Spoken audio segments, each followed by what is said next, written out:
Sway in the morning, Shade 4-5, Fantasy Fridays. Hey. All right, whole crew back in effect. Sorry I couldn't make it yesterday. How are you doing? I'm empty. Oh, my gosh. I'm empty. So you have no worries, no flagellants, no burping, no belching. There's nothing in my belly. So we don't have to share lunch today? That we do because I'm empty. Oh, gosh. That's what I'm saying. That's what I'm telling you that. I'm empty. Good morning, Heather B. Good morning, Sway. Tracy G. Sway, but are you contagious? That's also important. Nah, I'm never contagious. I'm infectious, though. Hey, how'd it go for you yesterday? You had an audition, right? We're going to talk about this? I mean, how'd it go?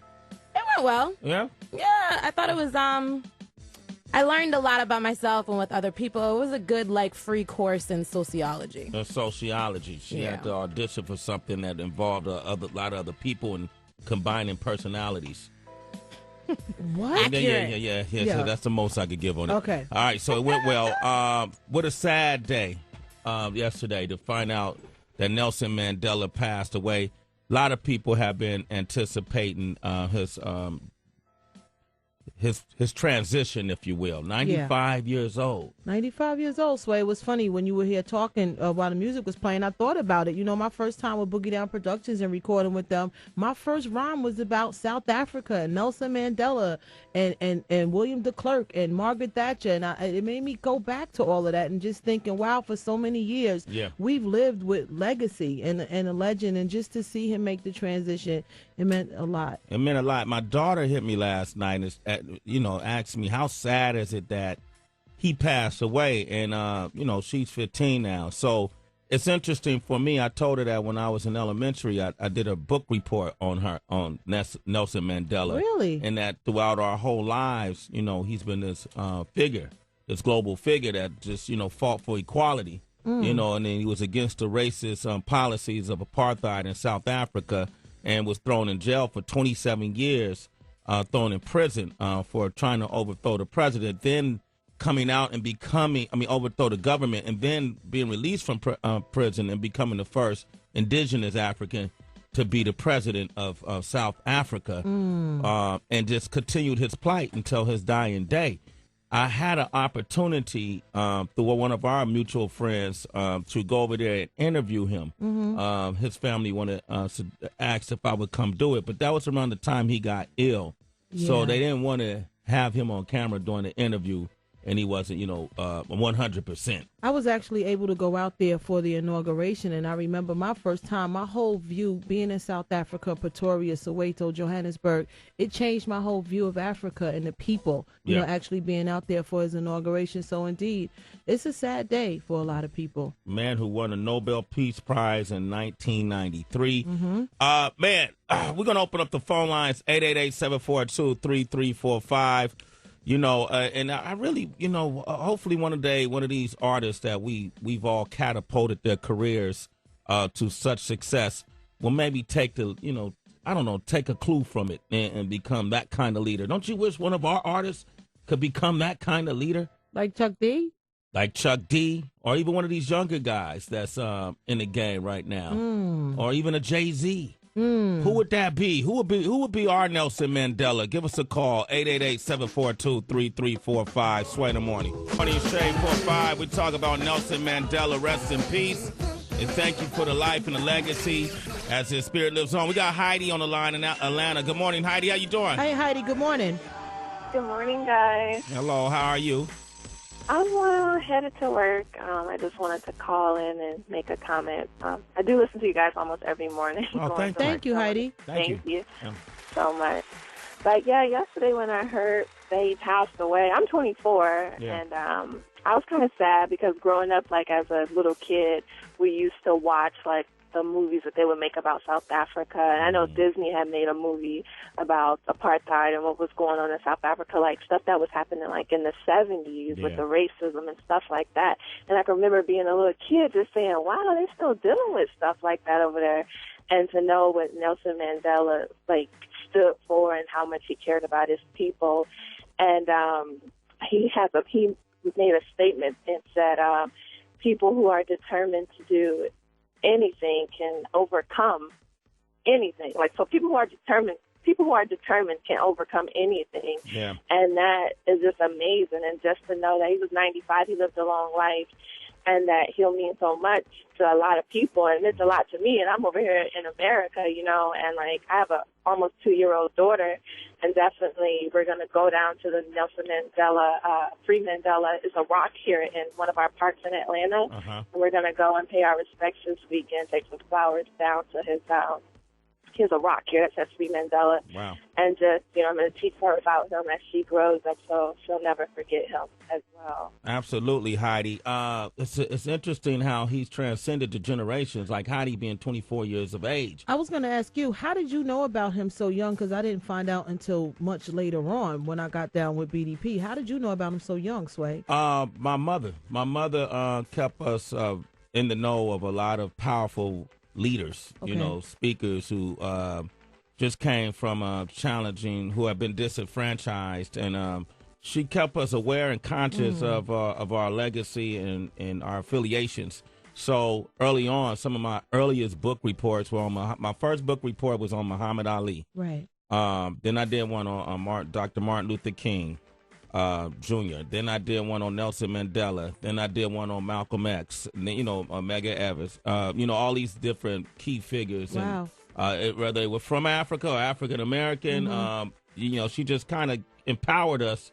You know, I think she kind of wanted to mold us as men, and just to think, you know, just to keep our minds open. So that's pretty much how I learned early in life. Right. You know, we got Jeremy from Mississippi on the line. Jeremy, good morning. Who do you think could be our version of a Nelson Mandela in our music genre?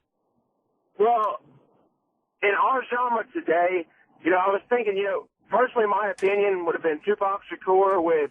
I mean, he had multiple songs of empowerment, and he was of equality. I mean, he had the Black Panther pride, but he was also about, I mean, knowledge, freedom, respect, and it wasn't about color and race to him. I mean, with, you know, nowadays you've got these rappers, and all they talk about, you know, money, hoes, alcohol, clothes, you know, and the main thing, you know, you've got that guy, Lupe Fiasco. He kind of stands out from the bunch as someone who, you know, like, would maybe one day transition into something more than just a hip-hop artist. Yeah. Maybe to, you know, maybe a revolutionary artist. You know, like you have Immortal Technique. He's very big into civil rights and equality. Yeah. Immortal Technique. That's a good one. I like that. And Lupe. Yeah. That's interesting. Jeremy, thank you for your input. G's in D.C. Who you think that artist would be? I think Mos Def could be that type of artist that can really move people and inspire them, and get them to get people, open people's eyes to a lot of stuff that go on in society and strengthen them. Because like the young lady was saying, Nelson Mandela lived 95 years through all the struggles of 27 years in prison. That was strength. And he came out when he came out out of prison. He came out wanting to heal wounds. Like a lot of people in the organization that he started, you know, because he called for peace when he was running for president. Told whites in South Africa, don't worry. Right. You know, he wanted to mend the wounds, and people didn't understand what he was doing at that time. No, they did not. But he had a bigger vision, a bigger picture that he saw, right?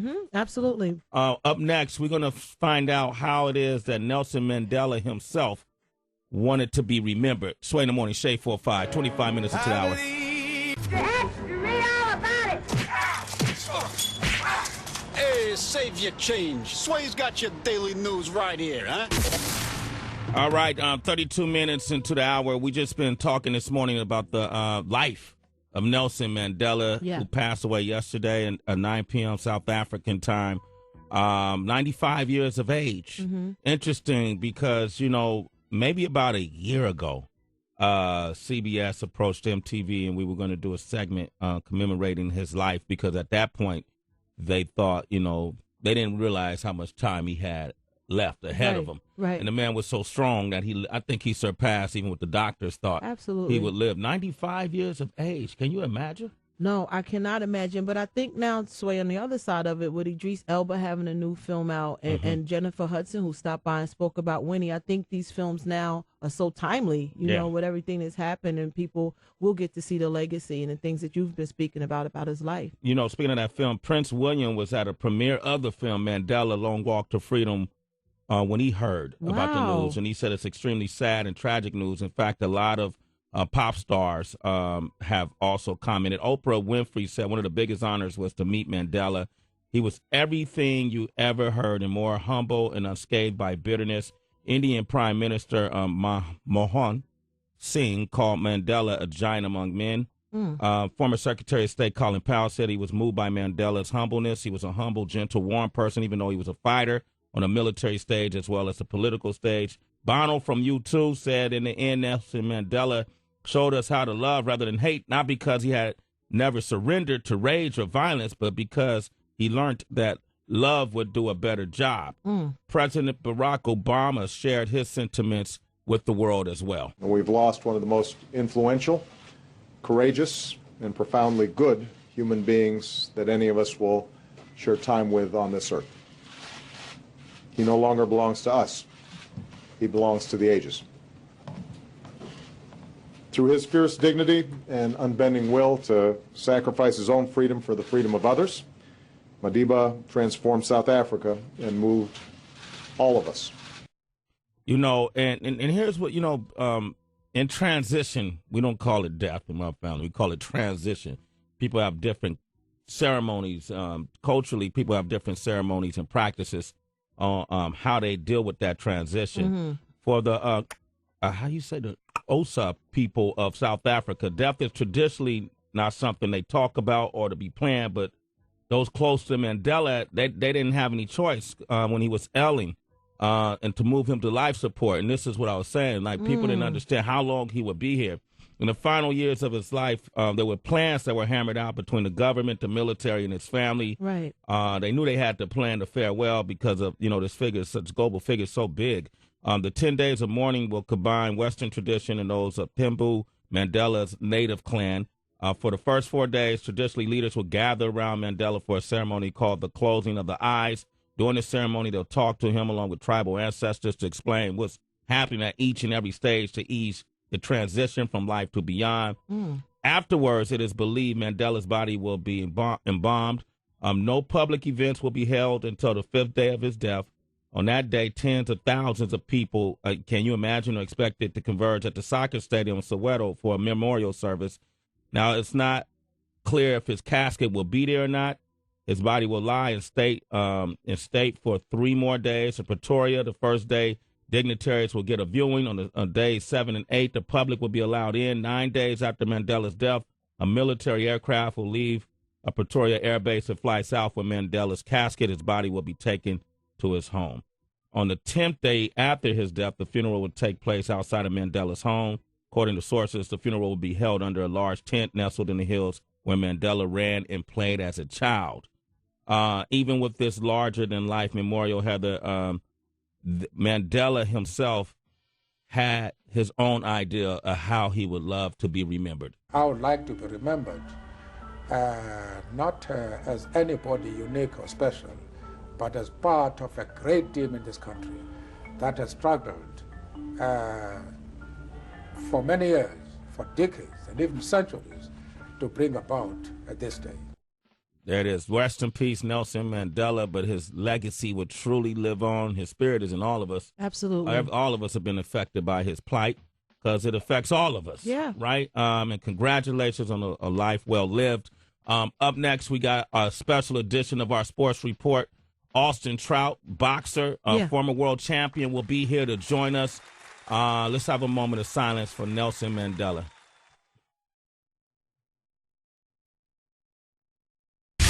Recapping the latest in sports. Yeah, baby! Yeah, baby! What a game! Unbelievable! What a game! Wait a minute! Wait a minute! I don't believe what I just saw. It's Sway in the Morning Sports Report on Shade 45. All right, 42 minutes into the hour. Have the beat what you rocking with. Oh, yes, Sway citizens. Let's start with the NFL. Last night, Week 14 kicked off with the 2-10 Texans visiting the 3-9 Jaguars. Corners are backed off, pressure coming, and Schaub is being chased. He's hit and sacked by Ryan Davis. He got him all the way back at the 5. Third sack of the ball game for the Jaguars defense. That's the ball game. Jaguars win it. Their third consecutive. Their first at home in more than a year. 27-20 the final. You heard it. 27-20 was the final. The Jaguars improved to 4-9. Lots of big NFL games will go down this weekend as the playoff race continues. Sway, your Raiders will visit the Jets. My Giants visit the Chargers. We got this one. I doubt it. But the game that everyone will be watching, the Seahawks and the 49ers in San Francisco, and I am predicting an upset. I think the 49ers will take that game. For more info on those times, citizens, go to Channel 88. Heather, I don't understand. What do you have against the Raiders? Why can't the Raiders beat the Jets? Moving over to the NBA, only 3 games took place last night, including the Heat being upset by Chicago 107-87, and Sway's Nets got blown out by the Knicks 30 points. 83-113 was the final score. However, 10 games will take place tonight, citizens, and if you want more information on that, go to Channel 221. Sway, I'm so excited because up next, what is one of your favorite sports in the whole wide world? Hockey. Boxing. Oh, boxing. We have a special guest. He hates hockey so much. I'm trying. Boxing. Boxing. We have a special guest, so I didn't do hockey, which you love. Yes, wink, wink. Yes, and not only is he a special guest, he tunes into the show. Austin Trout fighting for the light middleweight title. The WBA light middleweight champion of the world. I'm already saying now because I know he's going to win. Speaking into existence. Austin, let him know you're here, man. Say what's up. What's up, Shade 45? Austin, no doubt, Trout's in the building. That's right. If you want to talk with Austin, call us 888-742-3345. We're going to talk about this fight for this weekend up next. 44 minutes into the hour, Shade 45. Sway in the morning, Shade 45, 47 minutes into the hour. Yesterday, 2 days ago, we had Zab Judah. Yeah. Who came by the show fighting Paulie Malignaggi. He's going to be fighting him in the Barclays Center this Saturday. But the fight before that is just as important. I think this fight might be even more important. It's for the WBA light middleweight title. Yeah. The world title. And right now we have Austin Trout with us.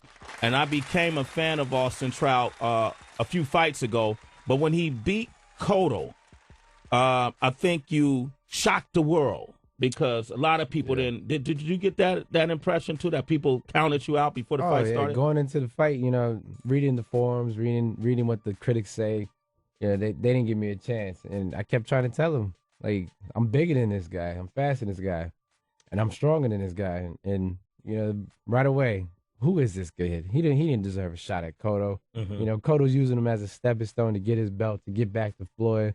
Blah, blah, blah. But, what happened, and a lot of them eating crow now. But they still try to count me out. Yeah, because they keep showing, what that did, it seemed like it messed up the power structure because I feel like they plan fights in advance to, like you said, all roads lead to Floyd Mayweather. Right. How much money can we make? What's the biggest marquee? So when you beat Cotto, a rematch with Floyd, they probably thought in Cotto would be bigger than anybody you would fight, right? Yeah, true. Okay. Yeah. So then you fought Canelo Alvarez, right?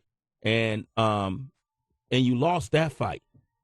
But in my opinion, when I was looking at round per round, right? I mean, he tagged him and he did Austin did the stanky leg. We saw this happen. He did the wiggly knee. We saw it. The wiggly knee. But that's the first time touching the canvas, by the way, and last time. Okay, in your career, and it looked like when he caught you, you was like, damn. Yeah. What did you see the punch coming? I didn't see the punch coming, which is why it had that effect. Uh-huh. And it was a good shot. A lot of people was like, you slipped, didn't you? Nah, he punched me in my face. And I took a step back and I did roll my ankle and had a torn ankle for the rest of the fight, but it was because of the punch. So it was a legitimate knockdown. I'm not taking that away. Okay. But what happened after I got back up though? Yeah. I ended up getting in his ass for the rest of the round, trying to make it even. Mm-hmm. They still gave me a 10-8 round, but if nothing else, that showed the heart that I had in that fight. And one knockdown did not beat me. No, not at all. I actually thought point wise that I thought it was a lot closer than they called it. Yeah. You know. We need to go back to something real quick that you said. You spoke about critics counting you out. We spoke to Mike Tyson, Floyd Mayweather, Bernard Hopkins, champions, and they all just, even Zab, they don't pay attention to what critics say. Are you still reading newspapers? Is that your inspiration? I use it all types of energy as positive motivation. You know, whether it's negative comments, you know, my goal is to shut them up. But I haven't had, you know, a major promoter or a major machine behind me, so to figure out what the people are saying, I go to the forums. You know, I read what they're saying on boxingscene.com or you know, the Twitter page. That's me. You know, that's I really go you. so I get hecklers all the time on Twitter. You know, keyboard warriors be out in full force, especially when I'm about to fight. I hate them. Yeah, I can't stand them either. But you know, just to get a beat on what the streets is talking about. You know, before it used to be 10 haters to each, you know, fan. Yeah. Now I'm getting, you know, 10 fans to each hater. So I can see my progression myself. Okay. I got a finger to the streets. That's what's up. Now, this fight, Eris, man, I don't even know who this guy is, man. It's Eris Landy Landa. He's ranked number 3. Trout is ranked number 2. Trout, is that true?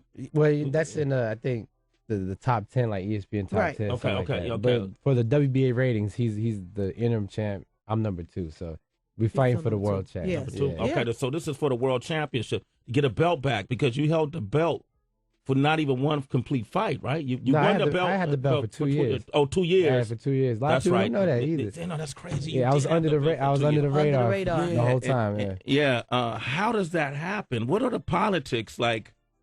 Why you couldn't fight Floyd? Why you had to fight these other people? Canelo got a whole nation behind him, you know, and whereas I'm trying to get my state behind me.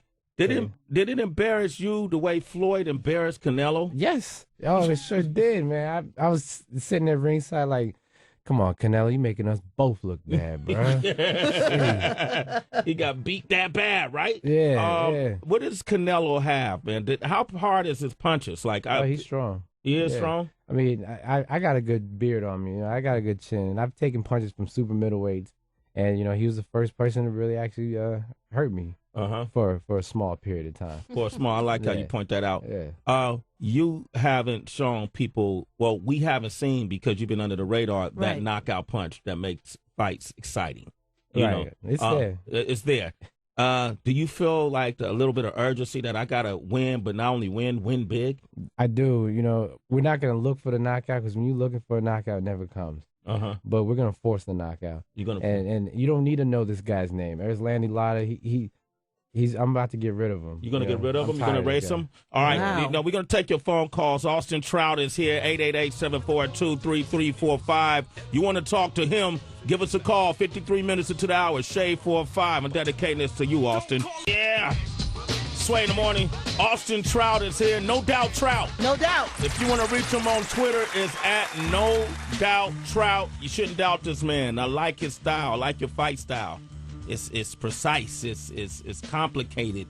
It's adjustable. It's effective. You know, you only got one loss. Yeah, that's it. And that's to, you know, Canelo. So the one that people thought was the best. You know, until, you know, Floyd proved his, you know, that he's still a king. How can you fathom? I mean, it's a boxing match. Everybody has a boxer chance, but you know, when you watch a Floyd Mayweather, you realize that this dude is, you know, I remember watching the Oakland Raiders game when they were playing Baltimore Ravens when Ray Lewis was in his prime. And I had these nosebleed seats. This was years ago. And watching the game made me feel like I was watching a video game, watching one of the Madden games on the screen. And you know how in the Madden game, you always got that special player that moves quicker than everybody else. Right. And it's amazing. It was amazing to watch Ray Lewis play because he was jetting across the field at such a rate that it was impossible for anyone to get by him at that point. Floyd reminds me of that. What's the formula, in your opinion, to beating? Well, there is no formula. How it hasn't worked. It ain't worked yet. But what you do is you look at the people that gave him problems. You know, that was Cotto, that was Oscar, and then Jose Luis Castillo. Those are the people that have had, you know, some of the toughest fights with Floyd. And, you know, a lot of people say Castillo, the first fight, you know, beat Floyd. Yeah, I'm not one of those people, but it was definitely close.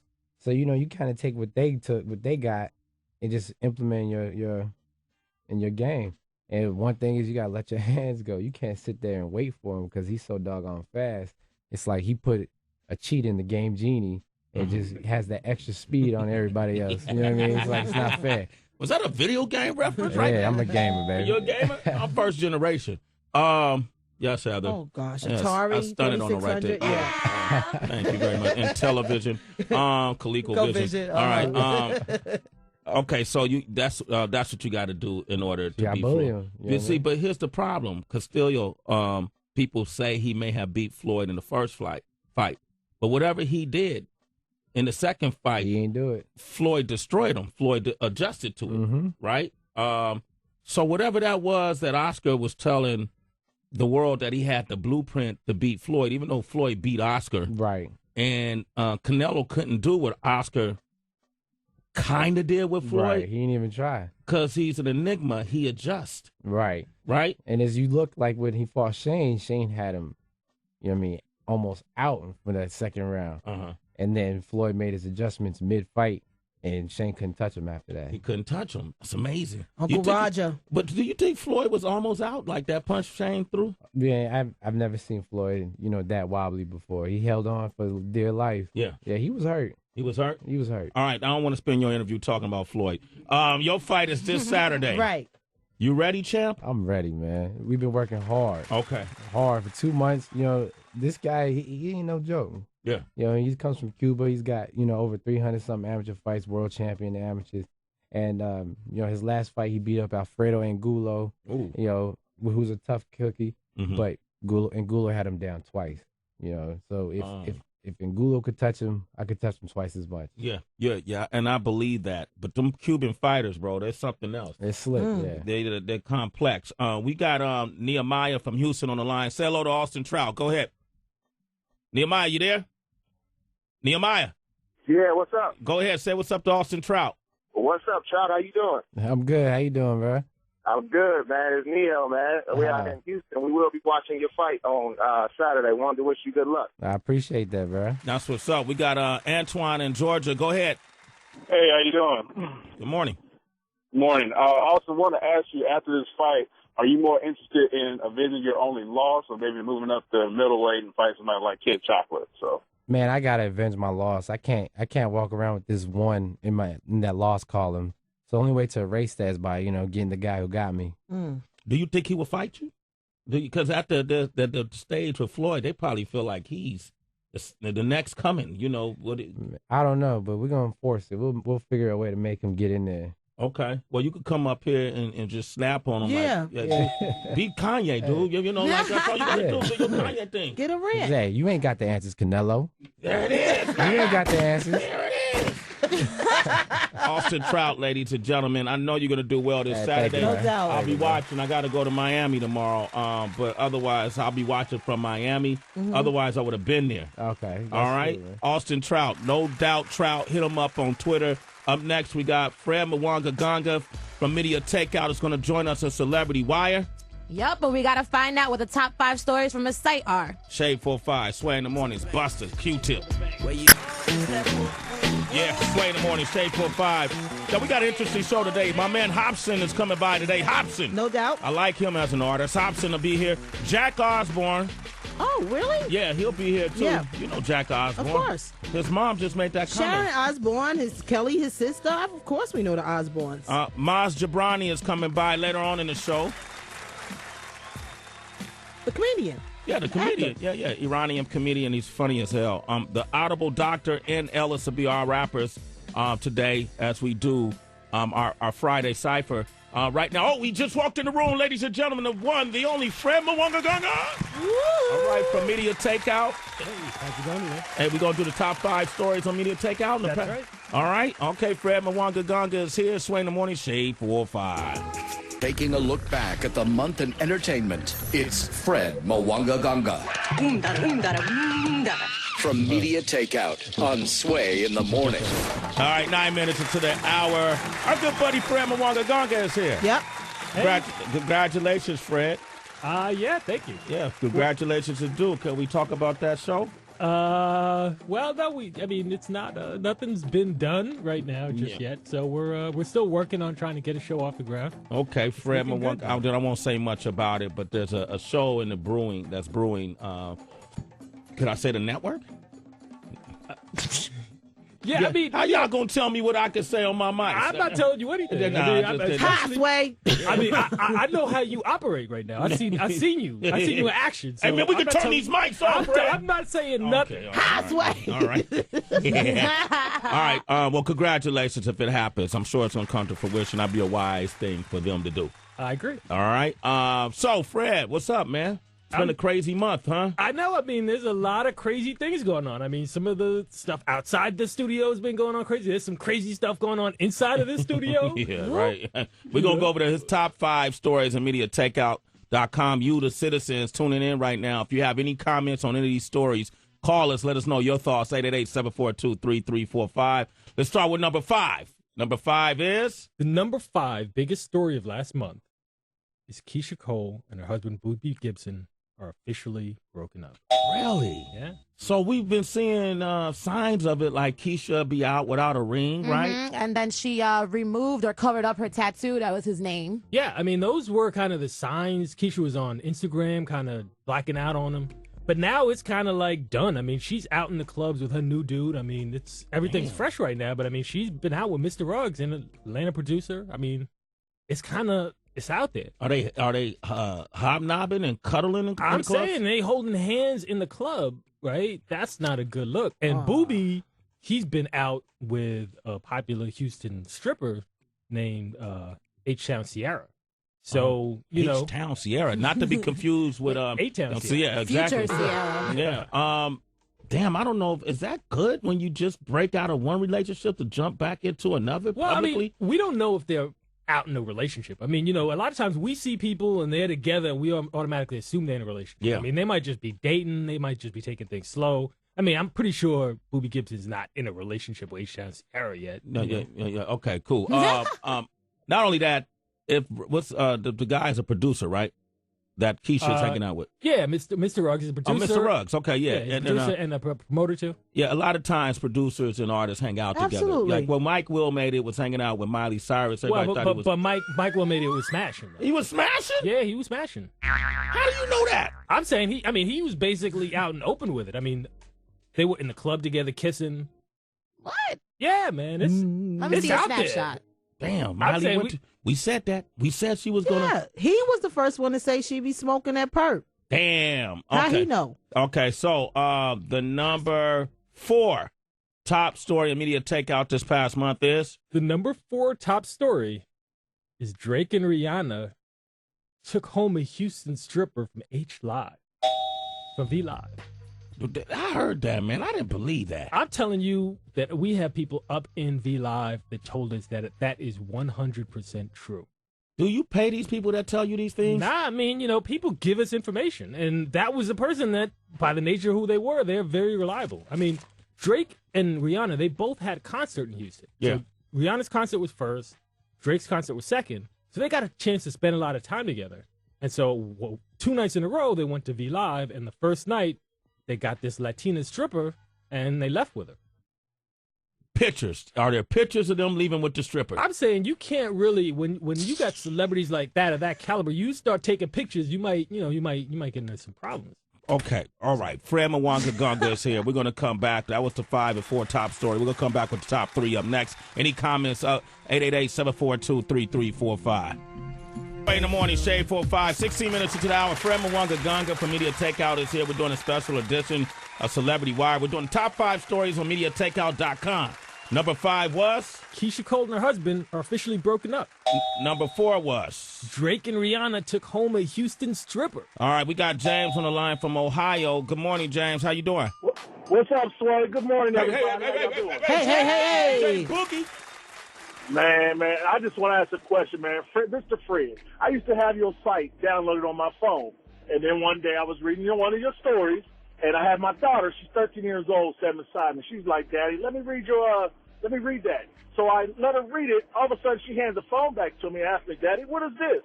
porno pop-ups, man. Why would you want to roll porno pop-ups, man? Yeah, we try and fight that. I mean, there are like a lot of sites out there that kind of have backdoor ways of getting onto your site and putting out that kind of stuff.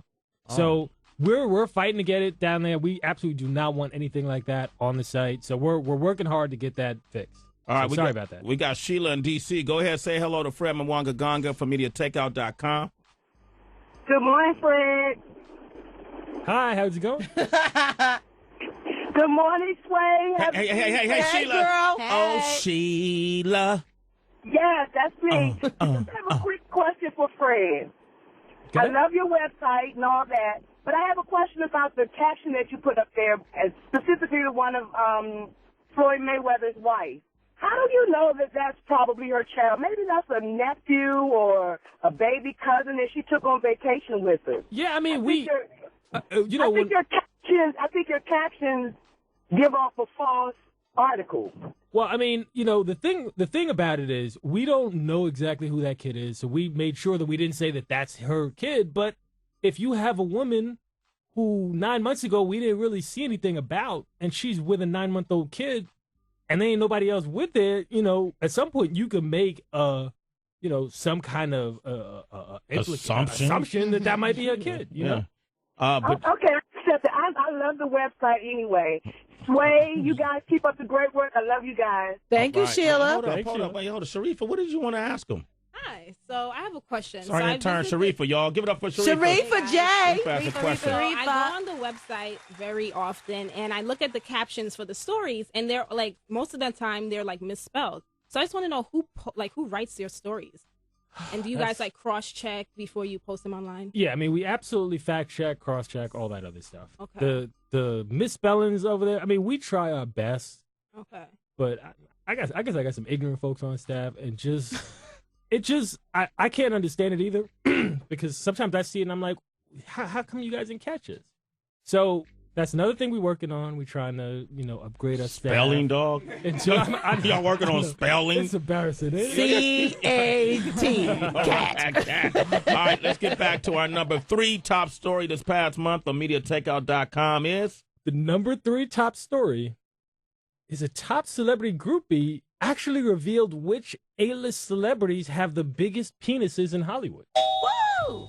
Wow. Who's got the biggest one? Well, you want to know the whole list, or you just want to know number 1? Top 3, baby. Okay. Number 1 is Arsenio Hall. Apparently, who found that out? I'm saying they say he's packing. Okay. What the hell? Also on the list is Raphael Sadiq, Mekhi Phifer, John Sally, Keith Sweat's on that list. Mark Anthony, J-Lo's ex-husband, Mark Anthony made the list. Skeleton. Kareem Abdul-Jabbar. All skinny dudes. Kwesi Mfume. Who that? Isn't that the dude that was on like the NAACP or something like that? Oh, damn. All right. I mean, he's getting it in. Michael Jordan's on that list. Did DJ Wonder make the list? No. It's actually one of the most popular groupies. Her name is Kola Booth. We know she dated Jaimin Hansu. Yeah. She dated that dude from 300. Mm-hmm. So, I mean, she was out there in these streets in the 80s, and, she was testing the waters, and I guess she compiled the list. Wow, but so she banged out all these names? Well, I mean, between her and her like groupie friends, they all sat down and kind of like compared notes. And, so they did penis points. That's basically. Okay, cool. All right. Let's go to the next story. All right. The top 2 story of the past month on MediaTakeout.com is? The number 2 story, and this is a sad one, it's the untimely death of Paul Walker. Yo, that was crazy. I mean, remember the way it all came down, too? It came down like it was Saturday night or Friday night, and people were just tweeting it, and you didn't know if it was real or not. You weren't really getting confirmation. Mm-hmm. And when TMZ finally came out, and you just saw it and you heard the news, I mean, it was stunning. It was stunning, yeah. Yeah, and the crazy part we were talking about Friday is Friday there was a hoax that he had died. Right. And then all of a sudden, Saturday, it's like the universe just made it come into full fruition. Yeah, man. I mean... The other thing about it is that car. I mean, everyone's like, oh, that Porsche car. That car is like incredibly difficult to drive. I mean, I saw an episode of Top Gear, which, they got these British people that really know how to driving cars, and they couldn't even drive that car. In your opinion, though, Fred, do you think they'll do another installment of Fast and Furious? Well, they already started it. I mean, they had begun filming it. They casted it. They had people on there, so you know they're gonna finish. I mean, you know, I'm trying not to be sensitive here, but there's a lot of people that put a lot of money in there, and there is no way. It's already halfway shot. You know what I mean? They're not throwing that in the garbage. Yeah. They're gonna figure out a way to twist that storyline, maybe have them die in it or whatever, and just keep it pushing.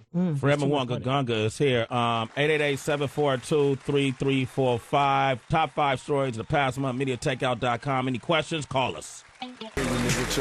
Sway in the morning, Shade 4-5.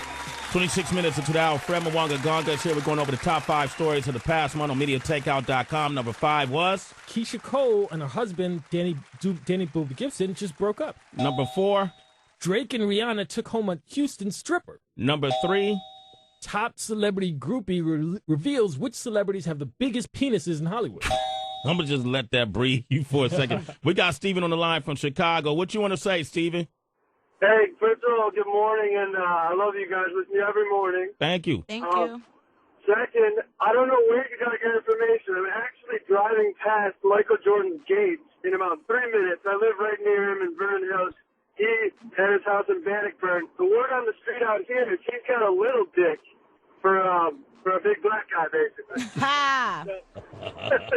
So literally, we were talking. My dad and I were talking about that like 2 days ago. My dad has some buddies that know him well. My dad's an attorney out here. You and your father are talking about Michael Jordan's All right, finger? so I gotta listen. So who am I supposed to take their word for it? The groupie or this dude and his dad? I'm telling you, man. And my dad knows these guys that know him. Hey, man, his dad knows Jordan's dick, bro. All right? Okay. All right. Thank you, Stephen. Amirs and Cassius, what'd you like to say? Hey, what's up? Good morning, fellas. Hey, Heather B, peace up. Hey, Sway, thank you for what you do for hip hop, man. I like how you keep it real, man, and keep it on point. But hey, look, Sway, I got the answers, man. I need the T-shirt, but I can't get on your website. Yeah, the Sway'sUniverse.com. We got the T-shirts. We got so slammed yesterday with orders. The traffic kind of crashed us.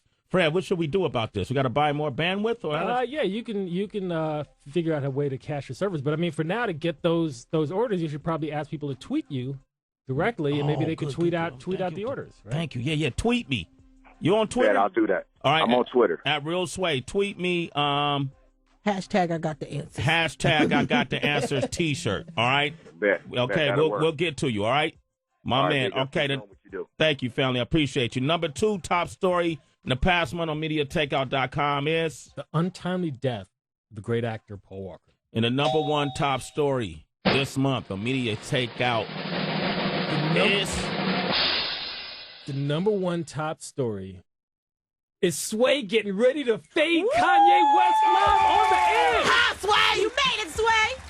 You ain't got the answers, one. I'm just saying. I mean, I was the number 1 story on MediaTakeout.com. You were really heating it up. I mean, think about this. That was a week ago. Well, but listen. Everybody in the world was thinking, damn, Kanye West really need to shut up. And then we saw you live on air talking about turning off microphones, preparing to fade this dude live on the air. That's true, Sway? Be quiet, Tracy. You were damn near crying. You thought we were going to fight. I was praying. All right, here's the glory of it all. People are focused on the wrong thing, though. I think the right thing to focus on is that we made it through it. We hugged. We pounded up. And he used, no. It ain't Ralph, though. Hey, man, do you win some type of award when you're the number 1 story on MediaTakeout.com? Because I know you're getting money from them views. No, not yet. Not yet? We're working on it. We're working to put together advertisers and, help people out. Okay. Yeah, I need help, man. But hold on, Sway. I mean, don't you glossing over this whole thing. I mean, we really need to know. I mean, were you really prepared? Because you look like you were ready to really fade this dude. Is that really how you were feeling? I ain't got the answers, bro. No, Fred, thank you very much, man. MediaTakeout.com. Anything coming up? I'm not sure about that. You're not sure about that? Okay, good. That's the first time I ever heard you say that. Yeah, I don't have the answers. You ain't got the answers either. Fred Mwanga Gunga, ladies and gentlemen. Later in the show, Maz Jabrani is coming by. Audible Dr. and Ellis will be by here for our cipher. Jack Osborne is coming in. Hobson is coming right after the mix. Right now, we got the founder of the Faction Sound crew is here with us, ladies and gentlemen. It's the one and only DJ Tanner. Hey. What up, man? What's going on, guys? How you been, bro? I'm good. Thanks for having me. Absolutely, man. Now, I know you got a big event coming up, right? Yeah, we're doing the Movember Gala at Terminal 5 on Saturday night. Raise awareness for men's health, prostate cancer, all that. So good cause. It's going to be a good party. Nice venue. Prostate cancer. Yeah. Why? What? I mean, not that's a great cause, but how'd you get connected with that? My homeboy in Montreal does all the Canadian dates, the galas. He raises awareness, so he's coming through the States this year, New York. And, he asked me to do it, so I was happy to do it. Okay, now Faction Sound Crew is something you started about, how many years ago was that, 12? Early 2000? Yeah, 11 years ago. 11 years ago? With myself and DJ Arms in Vancouver. And how many people, how many DJs are members now? Now it's myself, Arms, Iron Lion from New York, who lives in Miami now, and DJ Theory in the Bay. Yeah, the Bay. I know in the Bay Area, dude, man. That's when it just, the value just went up for the Faction Sound Crew. Put that Bay love in it. All right, what you going to do for us today, man? I guess I got some sort of modern takes on some classics. I got a few dub plates, New York classic dub plates, and then I'm going to premiere a remix I did with Self Help. Big shout out to DJ Self Help. That's what's up. If you want to reach him on Twitter, it's at Tanner Music TV. Yeah, that's correct. Tanner Music TV. If you like what you hear, let them know. Sway in the Morning, Shade 45. DJ Tanner. Huh? No, that's the wrong impersonation right there. Hold on. Okay, all right. Yeah, if it don't bang, we don't play it. No, that's the wrong one too, man. I ain't got one. What the hell are you doing? If it don't bang, we don't play it. There you go. All right, there it is. DJ Tanner, ladies and gentlemen. We got to thank him for coming in, blessing the airwaves. No, thanks again for having me. And you're going to be at Terminal 5 tomorrow? Yeah. And you can always check me out, www.tannermusic.tv. .tv. And then the Twitter is Tanner Music TV. There it is. No dot. Yeah. All right, man. Good luck to you, brother. Thanks for blessing our airwaves. Again, guys. All right, look. If you're a hip hop fanatic, you know about True MCs. No doubt. Then you know about this next man who's about to come into this building right now. Oh, I loved him. I loved him on all his albums. You know, he got his new album that's out right now. It's called Knock Madness. Knock Madness. The knock. That boom bat. Knock Madness. Gazing at the moonlight, raw. This kid is nice, man. LA's finest. Hobson is up next. You want to talk with Hobson? 888-742-3345. Play my joint right now. Yeah. You got an ill mind. You can relate to that. Yeah. One of this dude right here, man. I'm a little pissed off at myself, Heather B. Talk about why. Came up to the Wake Up Show a while back. Mm-hmm. How many years ago was that? That was like, what was it, 2009? I think it was. 2009. No, I went up. Was it 10? I went up there. I went up there twice, man. I went up there twice out in L.A. Yeah. I think one was like in 08 or something, and then one in 09 and 010 or something. The last time you was there, I don't think I was there though. Yeah, no, you wasn't there for none of them. Yeah, King Tech was there. Yeah, Tech was up there. Yeah. Yep.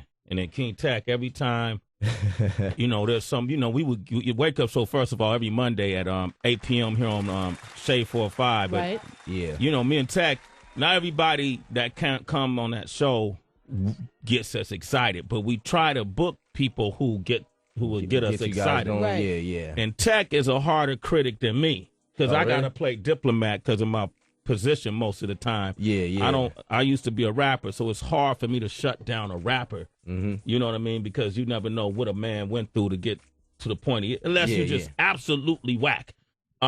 Tech will shut you down even when you're good. He only like dope. And every time you came to the show, he'll call me, oh, man. Do Hobson, you got to see Hobson. Oh, man. That's what's up. That's crazy. What's up. And 4 years later, here we are. We finally get to chop it up. First of all, congratulations on your success. Thank you, man. Thank you. Yeah, I'm very blessed to be in this position right now and have so many fans and all that. So you to me, a lot of people, when you look at an artist like Drake and other artists who came from another medium like TV. Yeah. Most people, I remember you on That's So Raven, and I remember you on Fame, I think it was. Yeah, I was on Fame, yeah. And and then you were able to transition and be taken seriously as a rapper. Did you ever have was it because it took him a long time because of Degrassi? Well, I wasn't like Drake's situation was a lot different than mine. Like, he was on the show, he was a character that was on there all the time. I was on That's So Raven for 2 minutes, and that was it. That but was you did That's So Raven. Yeah, no, I know, but I'm not the type of I'm. The way I am, I'm a goofball. I'm a clown, so it doesn't matter. I clown myself. The shit is retarded. I was on fucking Not So Raven, a Disney show, but I know how to fucking rap, and that's what you can't take away. Like, go ahead, diss me. I'll diss my fucking self. I was on the shit. It doesn't matter. Like, are you gonna who's gonna fucking murder me? Please say something about it and make me feel bad for doing it. Yeah. Nobody's done that. No, people have tried. People say little things like and made little songs, but I don't feel bad. It's not. It's like, okay, dude, I'll rip you to pieces. It doesn't doesn't even matter. Yeah, it doesn't matter. Like now, if there's a rapper who is like, "Nigga, you ain't hip hop," and then he's coming lyrically and just destroy me, I'd be like, "Shit, maybe I probably shouldn't have done that." So Raven, that shit really fucked me up. But that hasn't happened though. So that hasn't happened. Yeah, and I don't, and it'd be hard to get me and say something about that because the way that I position myself is like I'm a clown. Yeah. It's hard to clown a dude who already admits all of his flaws. I'm retarded. I was in special ed. I got a big nose. I got acne. I wear white contacts. What are you gonna fucking do to me? Like, I know what I am, so I'm not one of those dudes who trying to be extra flashy and cool. Like, yeah, this for the ladies. I came from I come from this background where I was doing this and that. Like, nah, that's not you. It's not me at all. all. In fact, let's play that That's So Raven clip that we pulled up. Man, we celebrating it, man. We celebrate. Fuck it. That's So Raven. You sure you want an audience for this? You bet he does. Does this look like a man who can't take on a challenge? That's his head, but that's not his body. Well, does that look like the head of a man who can't take on a challenge? Yeah. Well, she's saying. There it is, man. That is funny. That is you were the first person to ever do that. Yeah, but well, you you made it to the mountaintop there, Hobson. This is it, man. But that is funny. Listen, but I commend you because Heather, I mean, these are old. We haven't talked, so I got to talk about this. Yeah. Because I remember you. There was the initial, the I don't even want to say beef, but just the back and forth with you and Tyler and then Soulja Boy and all this stuff. Yeah. And the one thing I admire, the common denominator in all of that, is that anybody that went in opposition against you always said, "Man, he could rap. I like his music." Yeah, boom. They just could not diss you as a rapper. Yeah, and see that's weird to me. I mean, I don't diss people and expect a response back. I'm glad they can acknowledge that. That's dope. But I feel like every rapper should be ready. Like that's the times that I grew up in rapping. Like every rapper that I knew that I grew up with was ready for it. It didn't matter. Like even if they was making love songs, if somebody dissed them, they were ready. Like they knew how they had that battle rap side, and I feel like every rapper should at least, no matter what route they choose to go, I feel like the foundation of what they're built on should have a piece of battle rap in them, so they can just be ready. Because you never know who's gonna fucking try to pull your card, and if I would hate to be in a position where somebody just completely did some foul shit to me, and I'm like, I don't know how to respond to that. Like, yo, can you write this verse for me, man? I don't know what to say. Like, I don't know how to come off. I don't know what to do. Like, that would be bad for me. I would just kill myself at that point. But that how did you feel about that Control verse? The Control verse, I thought it was dope. That's the type of rap that I fucking that I'm on like all the time. I feel, and and a lot of underground rappers be on that shit too. So I don't think anybody in the underground world, and including myself, was like really shocked. Like, oh man, hell yeah, that shit was so like crazy they did that. Like that's the type of shit that I expect I hope more rappers start doing shit like that. So I thought it was dope though. I got excited. I was like, hell yeah, he fucking lit that fire into these motherfuckers. He's about to make these dudes uncomfortable. Yeah. And I know he did that. Like I know all those dudes who he called out, they're like, shit, man. I thought he was my friend, man. What the fuck? Man, I was just chilling. Like, so that's cool to me. But yeah. If he would have said your name. If he didn't if he would have said my name, I would instantly, like 2 minutes later, I would have had something out. But I like to wait till the storm. I would have waited till the storm died though, because everybody kept dissing him and trying to get him back to where it was just bigging him up even more. It's like it's like he's like just Shang Tsung just taking all their souls as they give it to him. Like, I'm gonna get him, I'm gonna get him, I'm gonna get him. He said this, he's King of the North, I'm gonna get him this, and then everybody's trying to get him, and then it's just making him like bigger, and I'm like, you guys that's the wrong move. That's the wrong move. Don't do that. Ignore it. If you really felt uncomfortable with it and you want to get him back, ignore the shit and get him back later or some shit. Come up with your own strategy where he just doesn't expect it, where he just walking boom, oh shit, that dude came out of fucking left field with that shit. So, but yeah, everybody kept doing it, and I know I made he didn't say it made I think it made every rapper uncomfortable, to be honest, that day. Yeah, because I know I woke up in the morning and then I saw the shit floating around Facebook. I'm like, what the fuck is this? See it on World Star, see it on everything, and I'm like, what? So I listened to it, and I'm like, okay, I didn't know exactly what the big deal was. Then when I heard it, and then I was like, okay, it's cool. I can see what he called all those people's names out, and then it started getting really big, and started trending everywhere. I was like, oh damn! And then I don't even know, he didn't say my name either, and it just made me like, what the fuck? What is going on? What made you nervous? Huh? Yeah, it was just like, and it wasn't necessarily the verse that made me like kind of weird. It was just the idea that everybody made the hype around it, where it's like he was the rap god for that one day or 1 week or whatever, and it's like, man, and then I felt. I can never bow down to a rapper and be like, yo, you are the best ever, you did it, you are, because to me, I be on that shit all the time, so in my head, I'm like, what the fuck? This dude thinks he probably thinks he's the fucking king right now. Shit. So Hopsin is here, man. I want to talk about the album too, not to cut you off, but I want to play this Hop is Back. Oh, okay. All right, this is Hop is Back. Give us a call, 888-742-3345. It's a true MC Gladiator here, ladies and gentlemen. Sway in the morning. No, knock, knock. Yo, man, this dude does his own production, Heather B. I know it. All your albums, right? Yeah, everything that I'm on. Yeah, I do all the production on it. How does, I mean, each album, of course, you know, you evolve as an artist. How does this album, in your opinion, compare to the other albums in regard to who you are as an artist? Well, I'd have to say it's just a lot more emotional.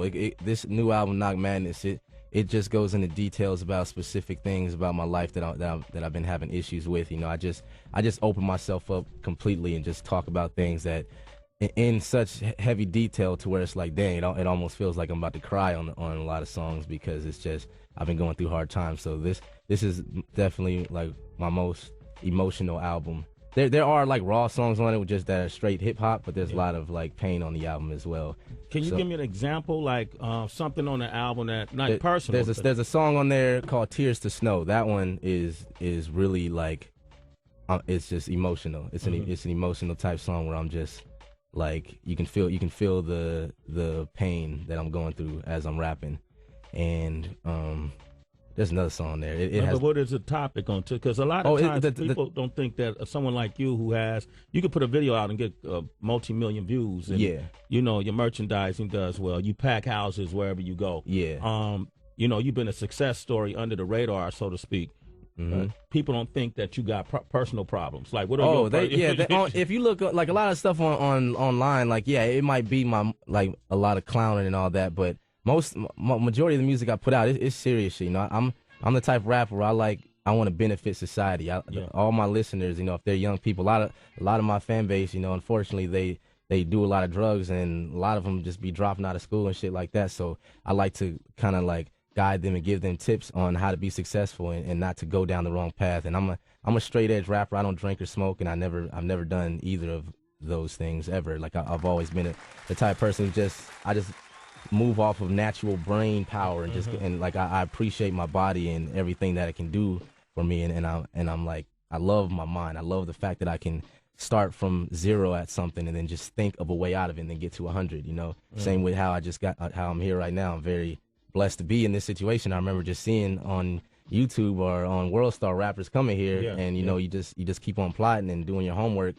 my self-made homework that I give myself, and then and just take those baby steps, and you can just get it anywhere you want if you just really put your mind to it. And it sounds corny sometimes, like, yo man, put your mind to it, you could do anything. But the shit is real. The fucking brain is a fucking genius thing. It's like a crazy ass fucking computer that it's not a computer. It's just like, and I don't know how the fuck it really works, but the shit just works, and it just remembers everything, and it takes notes, and it does this crazy shit. Like, it can control your emotions and the way you feel. Like, you just gotta embrace things sometimes and not use little outlets like drugs to fuck that shit up, because it'll be temporary, but in the long run, it won't do you any good. But I'm trying to be good in the long run. I want to, so.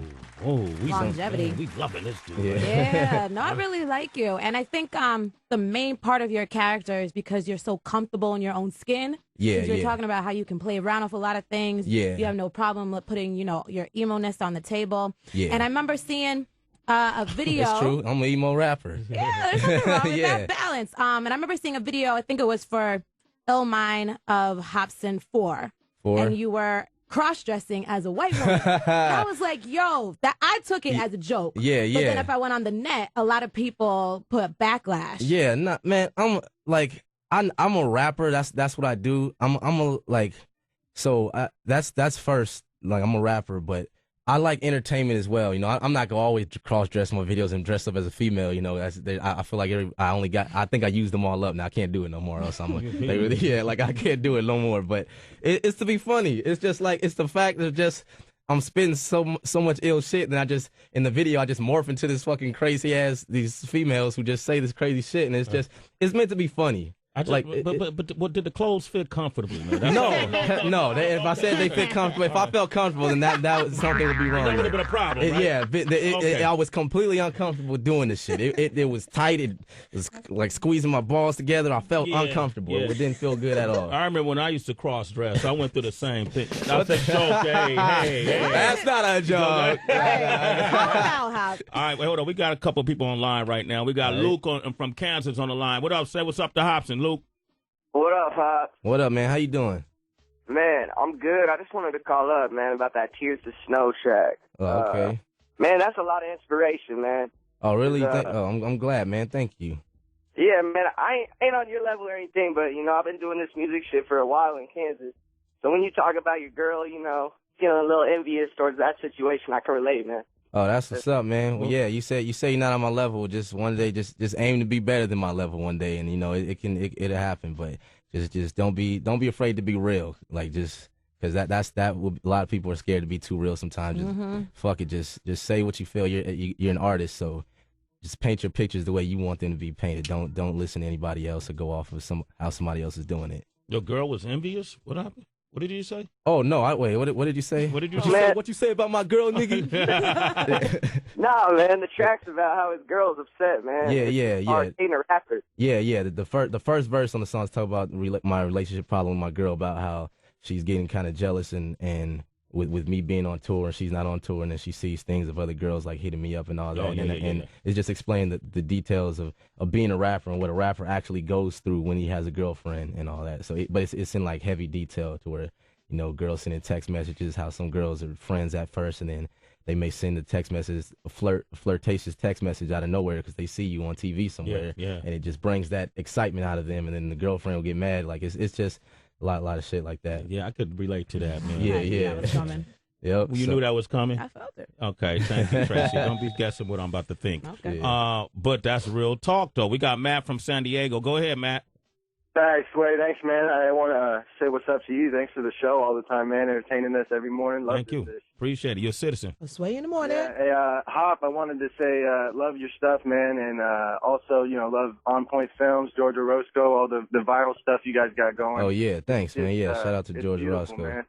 For sure. And I wanted to ask you something kind of about Funk Volume, just because you see all you guys kind of maturing the same way you kind of have in your experience. And, as a fan, I really wasn't on the Hop at the beginning, but at this, maturation and, the videos and everything, really got to me as, just even the last caller says, that stuff hits them. It's like, dang, you listen to Hey, man, Matt, what's your question? I was just saying, my bad. I'm asking if you think they do the same thing. Are your guys in Funk Volume doing the same thing, or is it just...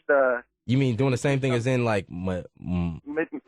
Yeah. I don't know every artist can do whatever they want to do, so I don't really know. It's just, if they want to, they can. If they want to stay where they're at, it's up to them. That's something they got to find within themselves, just as a man growing in life. Like, I can't be like, yo, mature now. So it's up to them. Y'all working with any new artists? Like, who's the roster right now? It's me, Dizzy Wright, Jaron Benton, and Swizz, and DJ Hopper. We're the that's all it is as of right now. As of right now? Yeah. All right, man. Look, the album comes out. Oh, the album's out. It came out November 26th. It came out. Yeah. Yep. I'm lost on dates right now. Yeah, it's all good. It didn't feel like the 26th happened, huh? No. Yeah, it went by fast, man. It went quick, man. All right, make sure y'all put that up, man. Knock Madness beat. Make sure you pick it up now. Yeah. And you got a couple tracks on there that I really like. We got to play that Hip Hop Sinister. Yeah, play that shit. But before we do that, you know what's up, partner. Oh, God damn it! What is up? Tell me what's up. This is the bad part that I was scared of coming. Man, I know you wasn't scared. I know you ain't never scared. I'm not prepared, man. I don't believe that. I'm not prepared, dude. I got so much work, man. I got so. Let me see. Play a beat. Oh, fucking shit, man. Damn, I'm gonna kill. They're gonna laugh at me. I always fuck this up. All right. I am so unprepared. Geez. Man, I am so unprepared, and the shit is not fair. I hate rap, I hate my life, and I do not care. I got a lot of fucking money, I do not share. I like to eat apples, and I like to eat pears. I'm rare. I wear white contacts, you see this. You see this fucking dick inside my jeans, girl, you need this. Oh, who's this? He's Hobson with the cold flow. I get a lot of videos done by Georgia Roscoe. I'm on Instagram talking to the bitches. You diss me, and then I'm coming with the quickness to rip your ass to pieces, just like some fucking paper. I'm spitting on the microphone, yeah, you feel the vapor. Some niggas say I'm Darth Vader. Fuck it, yo, I'll see you later. I'm out this bitch, and then I'm back in, I'm rapping.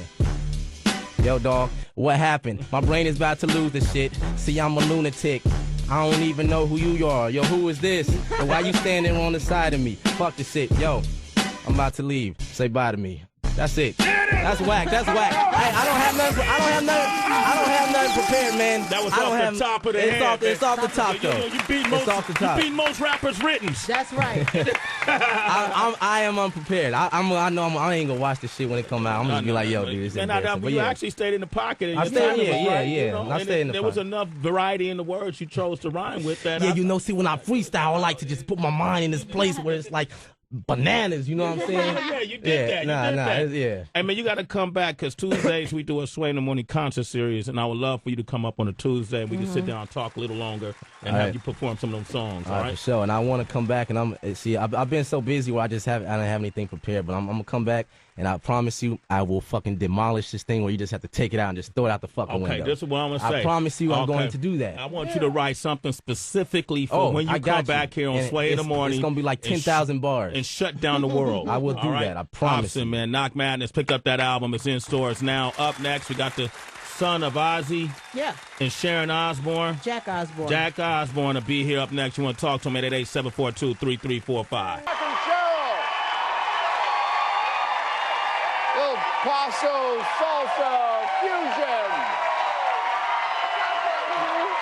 All right, for the final time in season 17, let's get your scores. Ladies and gentlemen, the judges have their scores. Carrie Ann Inabe. 9. Len Goodman. 9. Bruno Tognoli. 27, this one out of 30 for Jack and Cheryl. Their total for the night is 84. There it is, man. Dancing with the Stars 2013. And we have our third place winner. But he's more than just that, man. Yeah. The guy is more than just that, man. Talk about it. Yo, when he first came on the scene, he was more or less a co-worker. In fact, I never got a chance to thank the Osbourne family for what they did for MTV. Because at that time, they became a pop culture phenomenon. Not that your father wasn't already, but the amount of viewership that reality show got helped pay for my paycheck. Therefore, soon my daughter will be going to college. If it wasn't for the Osbournes, this wouldn't have happened, man. Oh my gosh, Jack Osbourne is here. Thank you, man. Boss. My boss is here because they're still spending money from that show, man. That was like the biggest thing of its time, right? Yeah, it was definitely an unexpected success, I think, for MTV. Yeah, but not only that, man. I think when you've seen as a result of it, because your family has been so transparent and so honest, and so opinionated, that I think it kind of impacted our pop culture and how we do things. In a sense, now everybody's like, none of the things that your dad might have said or your mom might have said back then that shocked everybody. Now it's just run of the mill, right? It's just desensitized everyone. Didn't it, right? Are you proud of that? Yes and no. It's bittersweet. Yeah. How's your sister doing? Kelly is good. She is, does fashion police and all her fashion-y stuff, and that's her vibe. Yeah, I love her on Fashion Police. Your sister is a swan, man. She's gorgeous. Man. Yeah, she's Kelly. Kelly does her thing. Is she involved? Kelly's engaged. Sorry. Where are you going? But hey, you know what? Times change though. You never know, man. You think your parents would accept me if just hypothetically, if Absolutely. Yeah. My parents are very loving, open, people, and they will, You could become Swazborn. Swazborn. I like that. Yeah, like a whole movement. Swazborn. I like that. I like that. I like this movement. You like this movement? I think so. All right, Jack Osborne has joined us. If it wasn't for you guys, Simon Cowell wouldn't have worked as well. I think in this country. What is that too? Is that a stretch? I think that might be a stretch. Simon Cowell might be the stretch, but I think the Kardashians might not have jobs. Mm-hmm. Good point, right? Yeah. How many? What was it? Nick Lachey and Jessica Simpson. Yeah. It was our production company, the ones that did the Osbournes. They went on to do Nick Lachey and Jessica Simpson. So it was They were the go-to people at the time. They were the go-to people, and in the rest is history. Now, Dancing with the Stars, man, you probably were like the least likely candidate that I would ever think would ever Dancing with the Stars. Yeah. I'm like, does Jack even move his hips? No, I still don't. That's the thing. Yeah. That's probably why I came in third. Yeah, no, but you came in third. That's incredible. Yeah, it was definitely interesting. I did not see that coming. What made you do it?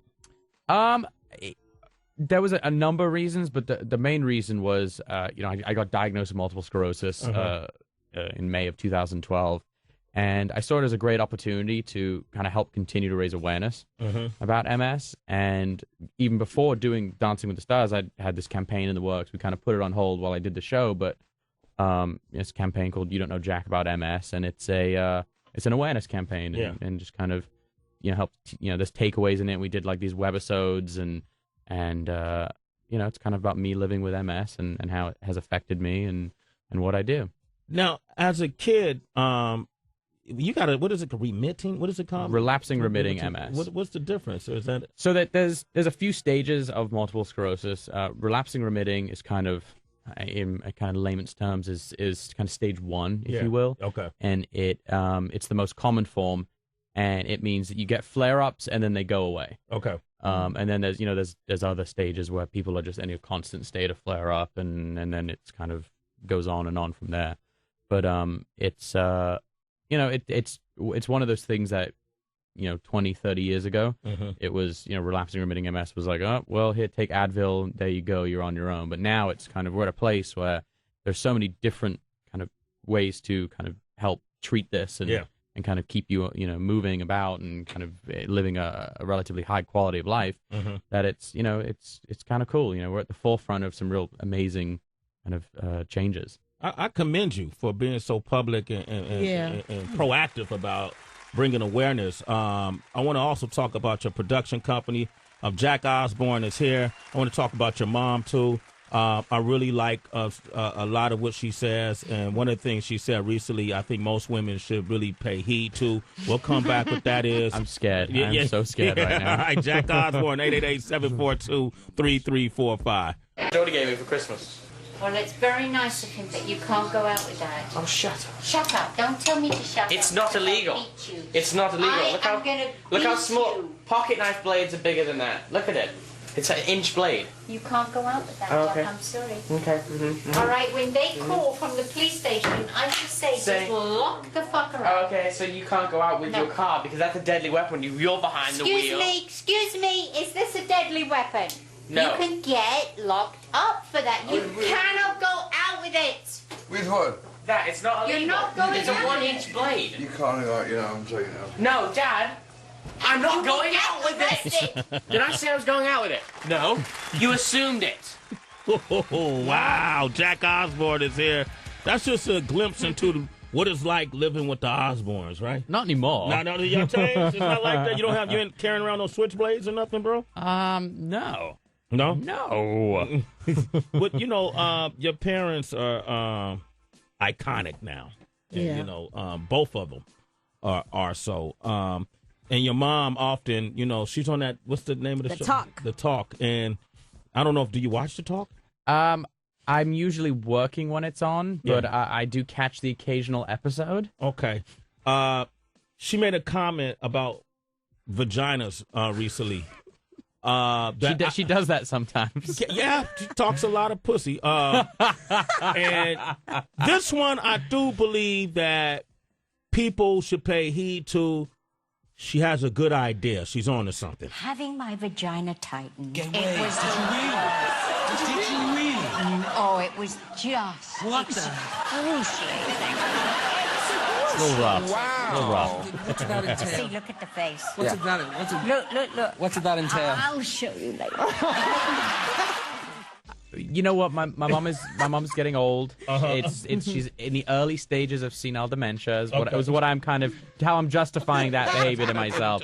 So she is becoming a crazy older woman. Yeah, you don't cringe knowing that your mom now has a tight vagina. I have no idea. I have no idea what you just said there. And if you say those words again, we will fight. All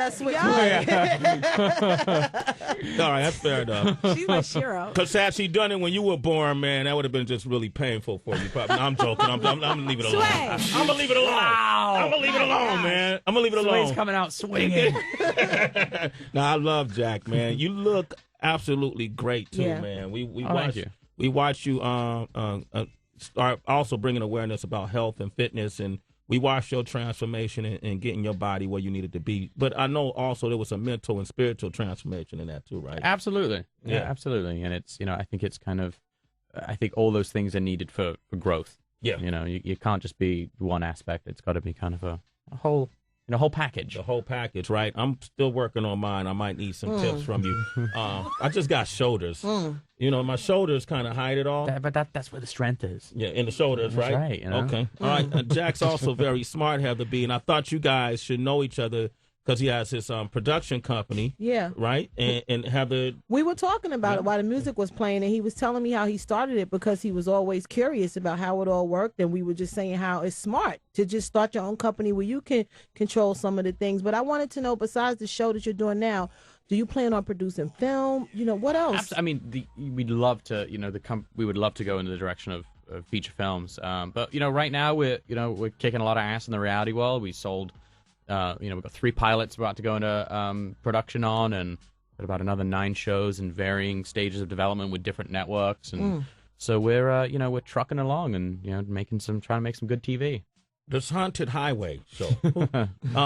You guys investigate paranormal activity, right? Yep. Do you believe in that? I do. I don't believe everywhere we've been to is truly haunted. But I do believe in the paranormal. I'm of the thought process of if it can be imagined, it can be real. So I look at it like hey, someone might have seen a ghost. Well, hey, why not? So, do you believe in aliens? I absolutely do believe in aliens, 100%. What was the most convincing factor that made you?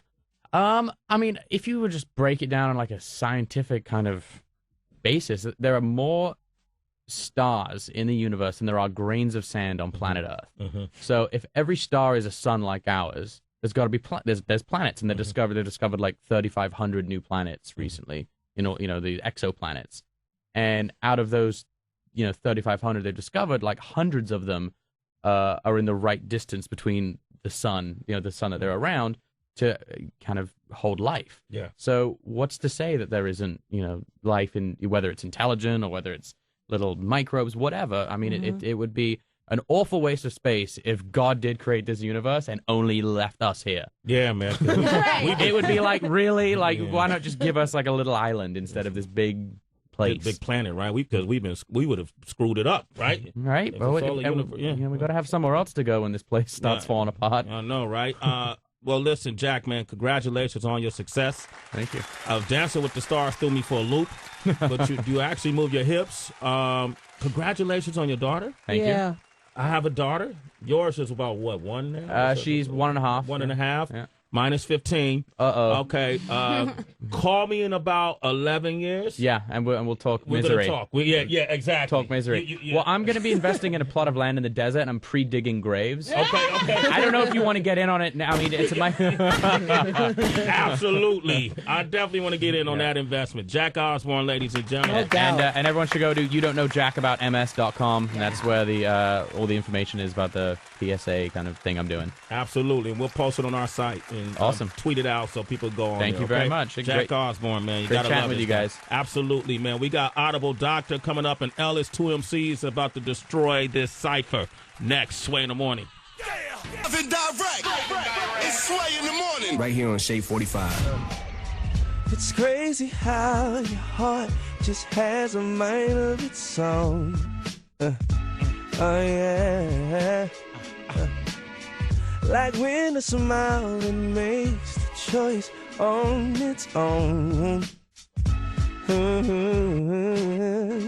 But the funny thing about this heart of mine, it knows what it wants.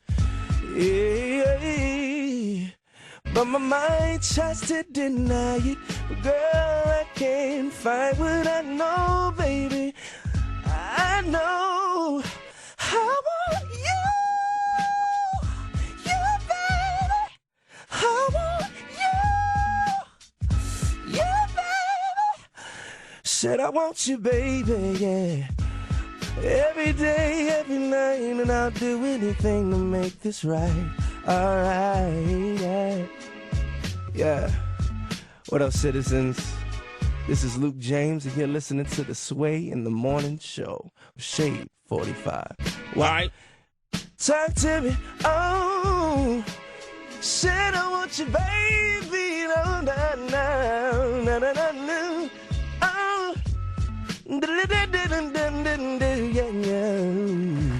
Yep. Luke James, man. You got to give up to Luke James, right? Yeah. I wonder if he's going to, Beyonce is coming to New York soon, man. I wonder if he's going to be on that show. Oh, I'm sure. Yeah, he Luke has James. to. 4 minutes to the hour.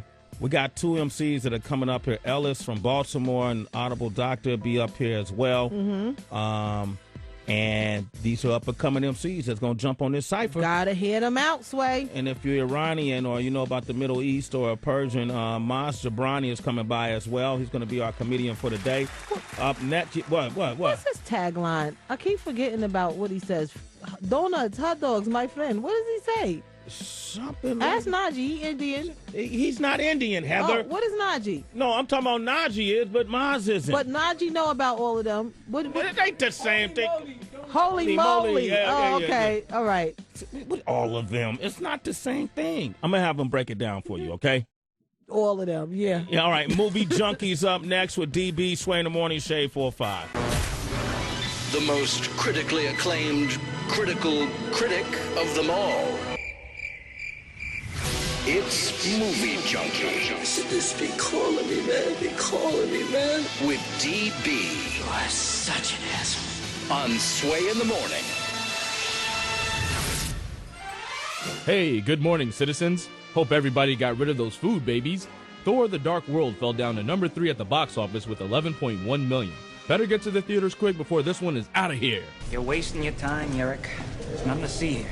The new Disney film Frozen opened last weekend and took in 67.4 million. Pretty smart to release an animated movie over Thanksgiving. That should be cheating. That's not fair. And still at number 1, The Hunger Games: Catching Fire grossed a cool 74.2 million in only its second week in theaters. I don't gamble, but I would bet money this is still going to be number 1 next week. Hey, everybody, I'm number 1. Opening this week, Out of the Furnace. This thriller boasts an A-list cast of Christian Bale, Casey Affleck, Zoe Saldana, Woody Harrelson, Forrest Whitaker, and Willem Dafoe. Christian and Casey are brothers. One of them disappears, and when cops can't find him, the other brother takes matters into his own hands.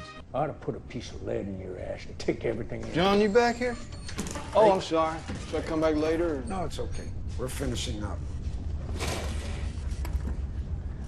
Your mom treats you to barge in like that? You got a problem with me?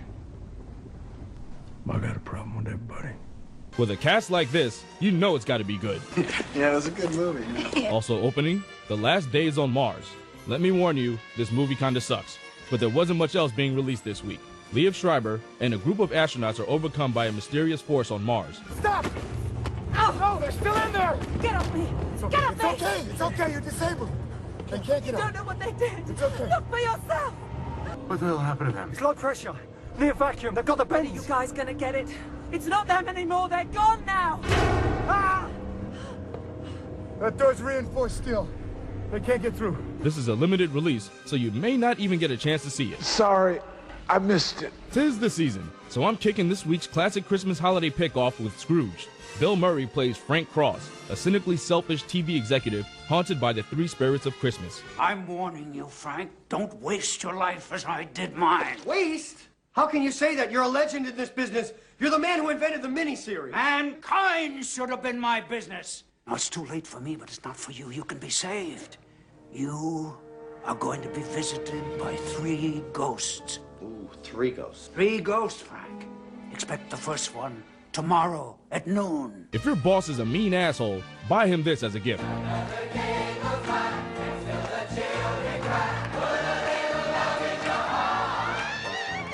That's all for this week. I am the movie junkie, DB. We've got more Sway in the morning. Only on Shade 45.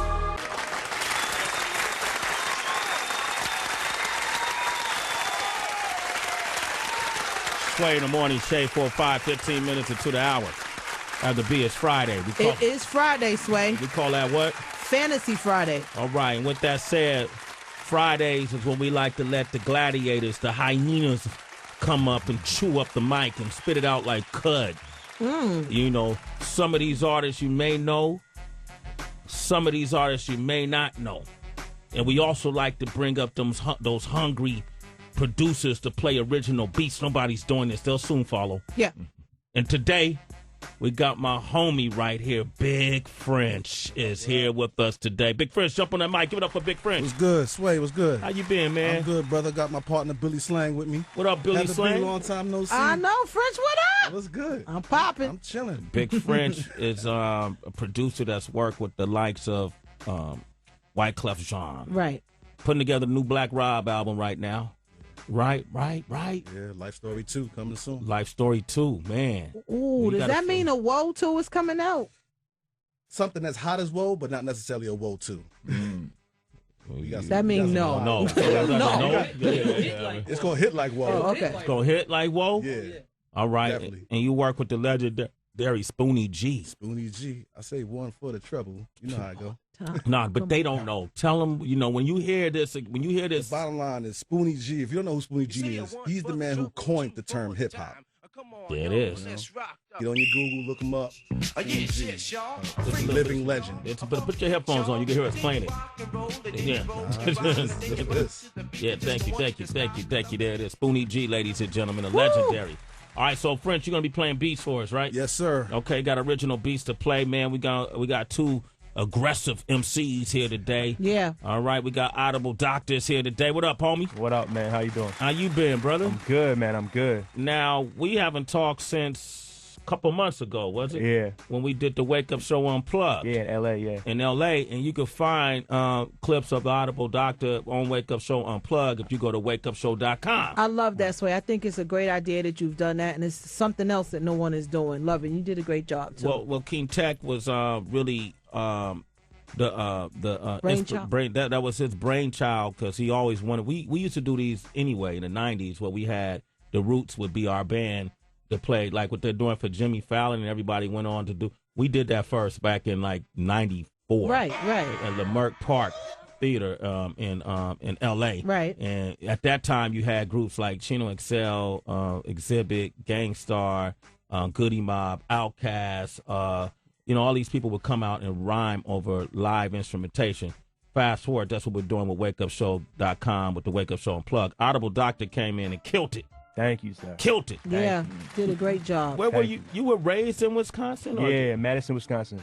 Yeah, and we talked about this. They got an ill-ass hip-hop scene out there, right? Yeah, they definitely do. I was lucky, like, of all places in Wisconsin to be born, luckily I was in Madison, which is a dope spot to be in. Mm-hmm. So I was lucky with that, and it's right between Chicago and Milwaukee and everything, in Minneapolis. So you got like kind of all cities to the scene from all cities right around you. So yeah, and when you think of Compton and you think of Kendrick's album, you see the picture of Compton through his album. Yeah, in the Bay you can listen to E40, you see a picture of the Bay, or in Houston it's Bun B or someone, and that they'll give you vision of what it's like there. What is the picture of Madison? To me, it's visually, it's the capital. It's like the downtown area of the capital. I don't know how familiar you are with it. Oh man, I've been all up in there. Yeah, we did an event. But that's what it is to me. Is like that. What event was that? Yeah, we did. Dad Prez was there. We did the summit. Yeah. You were hosting a radio show there. I used to we go down did to an see. event. I think I might have seen you. Yeah. I went down to those panels in the summer. I used to go down there. He can't. He didn't remember. He forgot me in it. Right So now. he even forgot I did the event with him. And see, that's okay. But I'm used to it. That's not true, because Grouchy Greg was there from allhiphop.com. He was. and we shared rooms because they put us all in a dorm, I think it was. It was at the college. Whatever the red and white Yeah. school, the color logo. Okay, so what does it look like, man, now? It's kind of crazy now. It looks it's like they built it up a lot now. That's the thing. Like when I grew up, it was pretty much nothing above like 2-3 story buildings, but like they're kind of expanding, and it's very different now. It's much more diverse too. Like a lot of cats. It's always been a college town. Yeah. So you always had that diverse, population, but it's getting even more diverse now, and it's actually getting kind of worse. Oh, it's getting worse. Okay. Yeah, like crime and drugs and everything kind of going up a little bit, but yeah, it's a wonderful place, and I'm glad to have grown up there. All right. Well, you put out that summer EP, right? Yeah. Okay. And have you put out anything since? That was the last official release. I did the winter tape at the top of the year in January. I did the summer tape in, I don't know, a couple months ago. Okay. And then nothing. I was planning on doing another one later this year, but I think I'm gonna wait till early next year to drop it. Okay, you're gonna wait till early next year to drop it. Yeah. Audible Doctor is here. Yes. Wings Part 2. What is this about? This is a track off the summer tape. It's really just about. Originally, I did a remix with Elzai. Off these cats, the Union, their production team, called Wings, and the whole thing is just kind of the theme of like staying above all the stress and all the bullshit and everything. And this was my part 2 that I just did myself, so it's kind of an extension of that.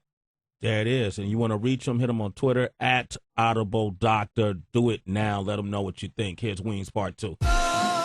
Sway in the morning, Shade 4-5. I like that right there, Heather B. I do too. Ooh, they gonna put you on a remix. I'm auditioning right now. I got you. That's off the summer tape EP, man. That's my man, Audible Doctor. No doubt. Wings Part 2. That sounds good. Thank you, brother. Thank you. That feels good, man. I like that. Feel good. Next up, I think he's from Baltimore. Yes, sir. I'm not mistaken. My man Ellis is here, ladies and gentlemen. I have never, since I've been on this radio show, been let down by a Baltimore MC. Oh, it's not gonna stop here, baby. Baltimore remind me of the IE in California, the Inland Empire, because they for some reason produce sick ass MCs. And Baltimore has been doing the same thing, man. And it's interesting because you could kind of tell by a person's style what region they come from.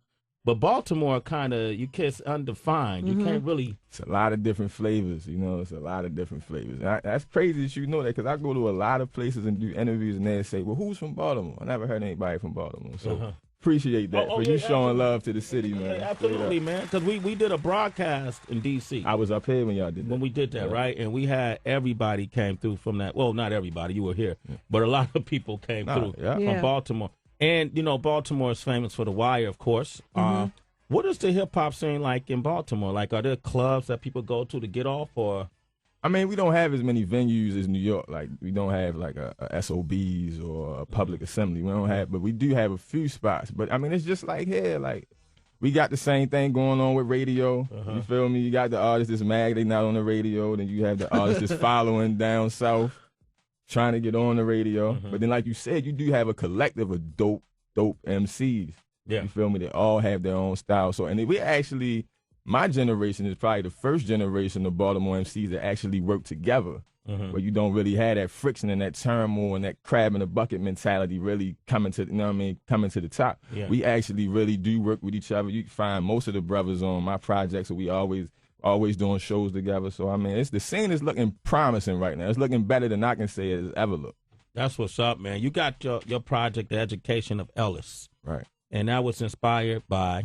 The movie, The Education of Sonny Carson. Sonny Carson being, well, he's a I want to say revolutionary, but some people kind of like want to get away from that. They don't like to be called revolutionary. I would say he's a revolutionary figure to me. You feel me? And what really drew me to that was the movie. When you listen to the movie, if you ever heard like Motherless Child, the skit before that comes on, right? Or if you hear 260, the skit before that comes on, or you hear like on Prodigy's first solo album HNIC before Veteran Days come on, it's a skit that comes on before that. So I'm watching the movie. Yeah. And I'm watching the movie and I'm like, yo, wow. You know, I'm like, why is this movie not as publicized as like a Coolie High, which it really came out around the same time as a Coolie High? Why is it not that big? So, and then seeing myself in the character and in the storyline, I think any young black male can really see their self through the way they set the story up and the way it tells it from beginning to end. So, I mean, it just inspired me to not necessarily do an album based on it, because I basically just gave my producer, I'm like, yo, you got to find the soundtrack to this. Yeah. He found the soundtrack, freaked the beats, gave me like 5 of them, and that basically just shaped the mold of the album. Wow. Okay. Yeah, you talking about Sonny Carson and you referenced Mobb Deep and things like that. You just seem pretty young. I was wondering where you get all of the information from, who you grew up looking up to in terms of the game. I mean, like, my inspiration is definitely, well, you know, having older cousins. Okay. You feel me? Like, they put me on most of the music. You feel me? Like, me being younger. But I would have to say, like, Pac, Nas, Big. The Genius is one of my favorite MCs. Genius. The Genius. I haven't heard him called that in a long time, right? Definitely one of my favorite MCs. The Genius. Kweli, Cool G Rap, Black Thought. I'm just like, everybody that's nice. You feel me? Like, my cousins, like, the people around me definitely let me know what was whack and what was, you know what I mean, and what was that shit. So, I mean, I'm just naturally drawn to the MCs that get busy. You sought after Afeni Shakur, right? Yeah, for the Misled video, yes. For this Misled video featuring Styles P. Featuring Styles P. What made you want to go? How did that quest go? The quest was unsuccessful, but it was successful in the fact that I was able to get in touch with Mutulu Shakur, which is Tupac's stepfather, and I was able to get in touch with Mo Preem, which is Tupac's stepbrother. Yeah. Both of them being from Baltimore, Mutulu being from Baltimore, and Mo Preem being from Baltimore. And it was just like, Pac, to me, is the greatest to ever do it. Like, that's just my opinion. Like, I think he made the most powerful music, period. So for when Legend did the beat, and it had the vocal sample in there from My Block, yeah, it was just one of my favorite Pac songs.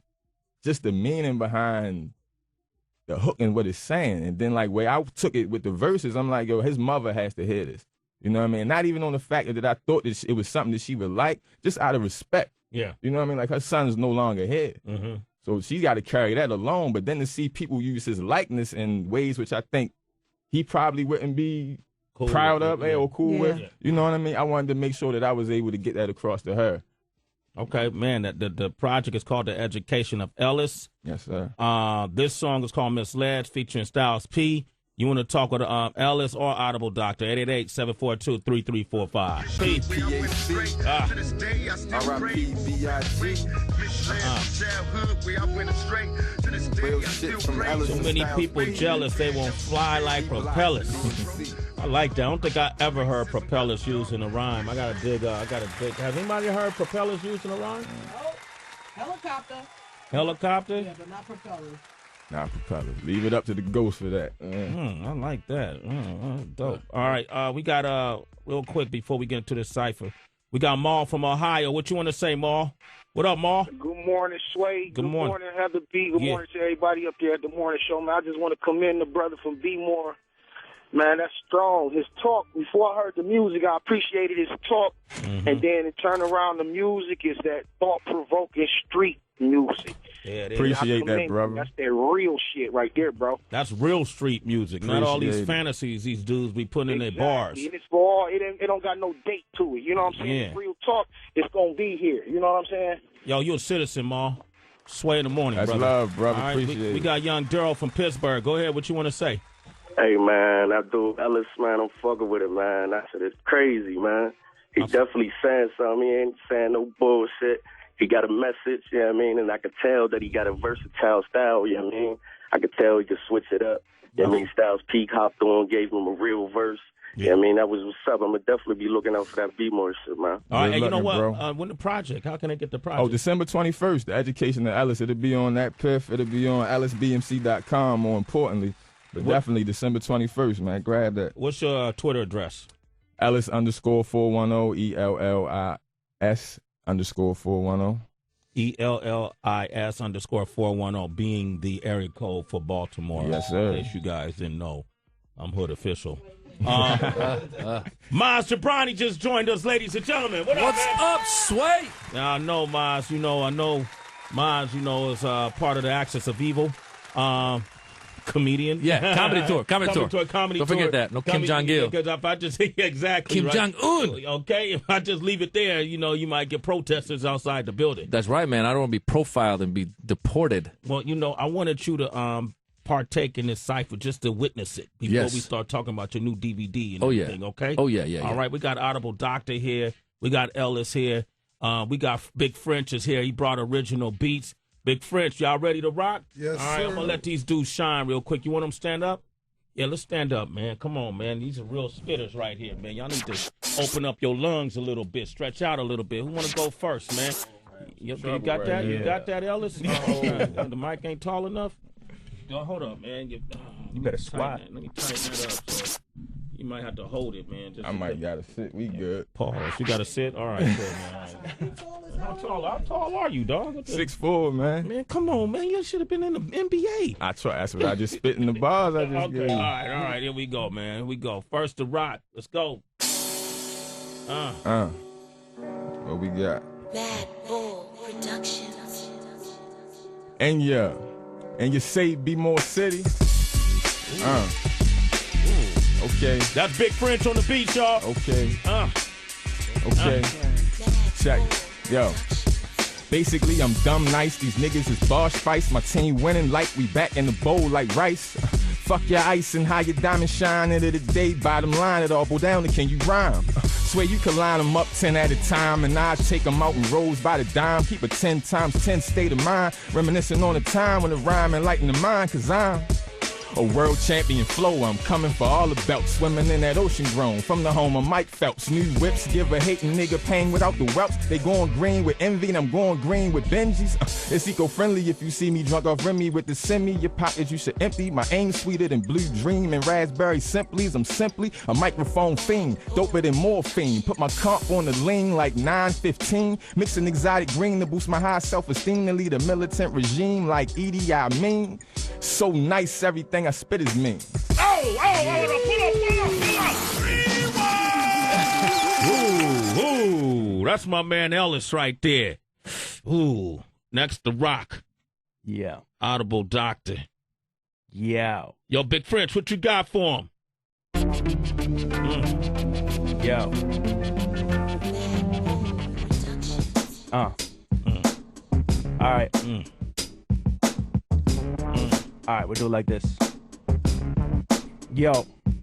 You could tell by his mouth well red like his nose bled. You probably jabber at the jaw like a cokehead. Leave a hole at your sick shocker from talking. Laser sharp tongue will leave a dot upon your forehead. I'm mad, Dr. Claw, this rap shit. Steady petting pussy while I'm plotting on my next hit. Go, audible spit. You never backfire tracks. Tiger Doc will run them down with his gift. Fucking entrance, walk through bricks. Walls fall when I rip, telling cats to kick rocks, you bitch. I'm in the lab making marvelous shit. You must have lost your mind, was trying to talk with a team that's breeding these kids. I mean, I got a team of mini-me's, the top of your empire, and leave your chest stretched out like you was Elvira. Hellfire's bound to rain when the brown bag in the building and get to doing a thing. We've been holding this up for years, and y'all can't even raise your hands like you in class, embarrassed in front of your peers. I'm done dumbing it down, son. The sound you hear was designed to avoid leaving the void between your ears, and while they toy you with my fears, I'll be destroying every stage that I stand on. Planned on this is my career, but shit, it seems that no matter where my dreams at with these cats, it's more more about a fad than a fan that can hear the true meaning. I've been through feuds with a few demons, leaving war down souls like shoes leaning. Believe it, you see men spit like hoes without the Kleenex, and then wonder why the seeds hit the cement. Out in the streets with nobody to teach kids. Stop buying that weak shit, support something decent. I preach this, and each and every time you reach for a record, be sure you check for the BBA. Yes, bitch, respect it.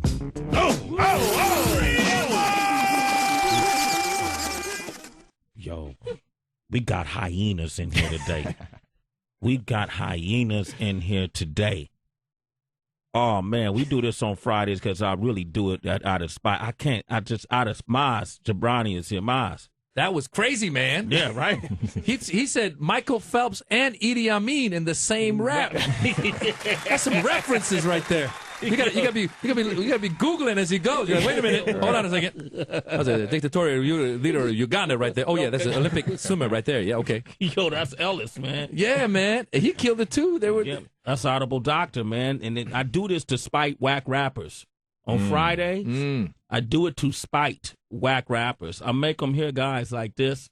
So whatever it is they're doing that's whack and they imitating whoever else, that force them to go back to the drawing board. Can we go back and forth? About 20 to 24 bars a piece. We'll count. No, how many? 16? 16? All right, 16 bars a piece. All right? Y'all can rock that? Yeah. All right, and don't hog the mic. Let the next man get it. Let's go get this flow going. It's a cipher. Dude, iambic pentameter, right? Yeah, exactly. Okay, all right, good. Right, okay, all right, here we go. Good. Big French on the beats. Sway in the morning. Yo.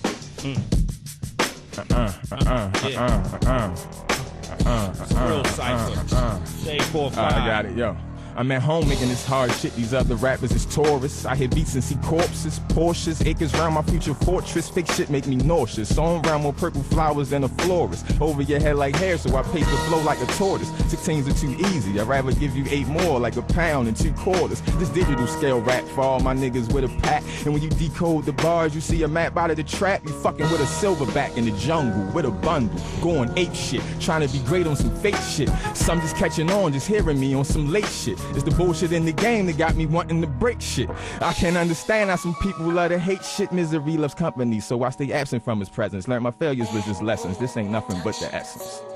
There it is, Audible Doctor. Let's Yo, go. This is that hoodie Skittles bullet to the back rap. Not dumb enough to be proud to claim you in the trap rap. We past that. Strike me down, I'm coming back to smash cats. I'm underground until it's time for the zombie attack rap. Get back if this the last song that I write before my demons creep up on me and swallow me whole into the darkness of night. I wanna say I feel my life's been alright. Had ups and downs, but in the end I feel I was pretty close to playing this right. In any event, I'm content with my place, while you just complacent with their intent to rape you for papes. You fucking apes, you just throwing out shit to see if it sticks. Then pull the plug, or when it does, you flood the market with it. It makes me sick shit, I'ma keep it moving till this is done. Until they put me under dirt, I'm gonna empty my lungs. Man, I don't give a fuck if it's spoken, it's rapped or it's hummed. I'ma screw my soul out till there's nothing left to be sung. Word up. Check it. Check it. Check it. They say my music got that 95 feel, but I'm 3,000 ill. You bro with the cold flow. Tell the rest they could chill. This time I came to destroy, cause I don't wanna build. You can keep your convo. Tell them lies to a hoe and sway. All I hear is some Lil Drake and Kanye's. These niggas are strong J. Shots fire bombs away. On my Be More bullshit, fresh off of vacay. Getting drained by a dime. Now it's back to the rhyme. I don't care how bad she is, I won't let her play with my mind. Cause that'll fuck up my grind and that'll fuck up my cheese. Joint accounts and Birkin bags, bitch. Please, I was raised round them G's. You keep a whore on her knees, and when she beg for the dick, you make that bitch say please. It's the Be More boys author. I'm smarter, boss harder, catalog getting longer. Cause my brain holding more dope than the Carter. How I feel to see your favorite rapper selling his ass like exotic dancers. The question involved hip-hop, Sway got all the Struggling answers. with words using a rhyme, sorta similar to my daily struggle to juggle these rhymes. From the career to love and trying to pay bills on time, got me feeling like I'm tripping, trying to juggle some knives. So you slip up, you get cut, your funds run dry. Sorta like how my baby feel the effects of the constant grinding. And now I'm in a position I feel I can't decline from. Trying to live like seat backs before you fly, and ain't no reclining. I'm at the bottom, steady climbing until I'm in a spot that can't nobody wonder why him. You see the work ethic, I put my pen into the dirt and sketch works to leave the earth breathless. Then it's up for breakfast before I head out to my 9 to 5. I move mountains, but my wallet's still economized. All in all, my tunnel vision got me seeing light. I sleepwalk through the day, follow my dreams in life.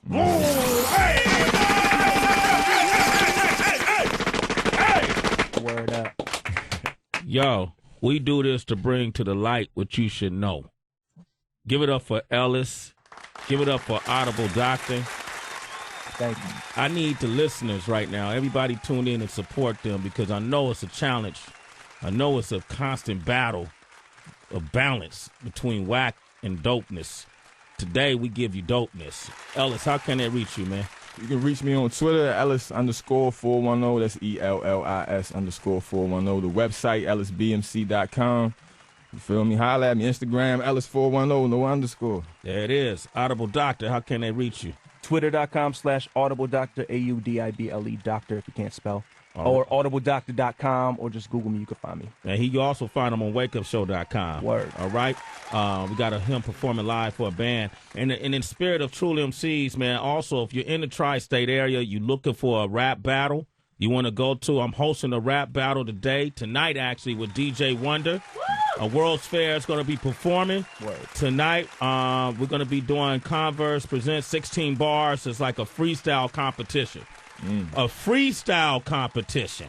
That's tonight, 16 bars. And if you want to go, all you got to do is 16 bars RSVP at cornerstoneagency.com.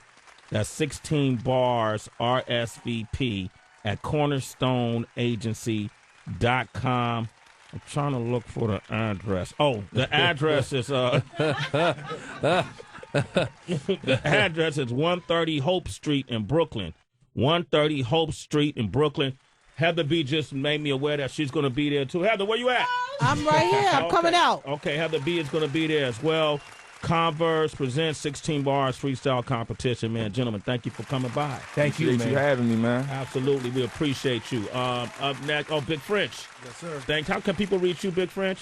GoldenEraBeats.com.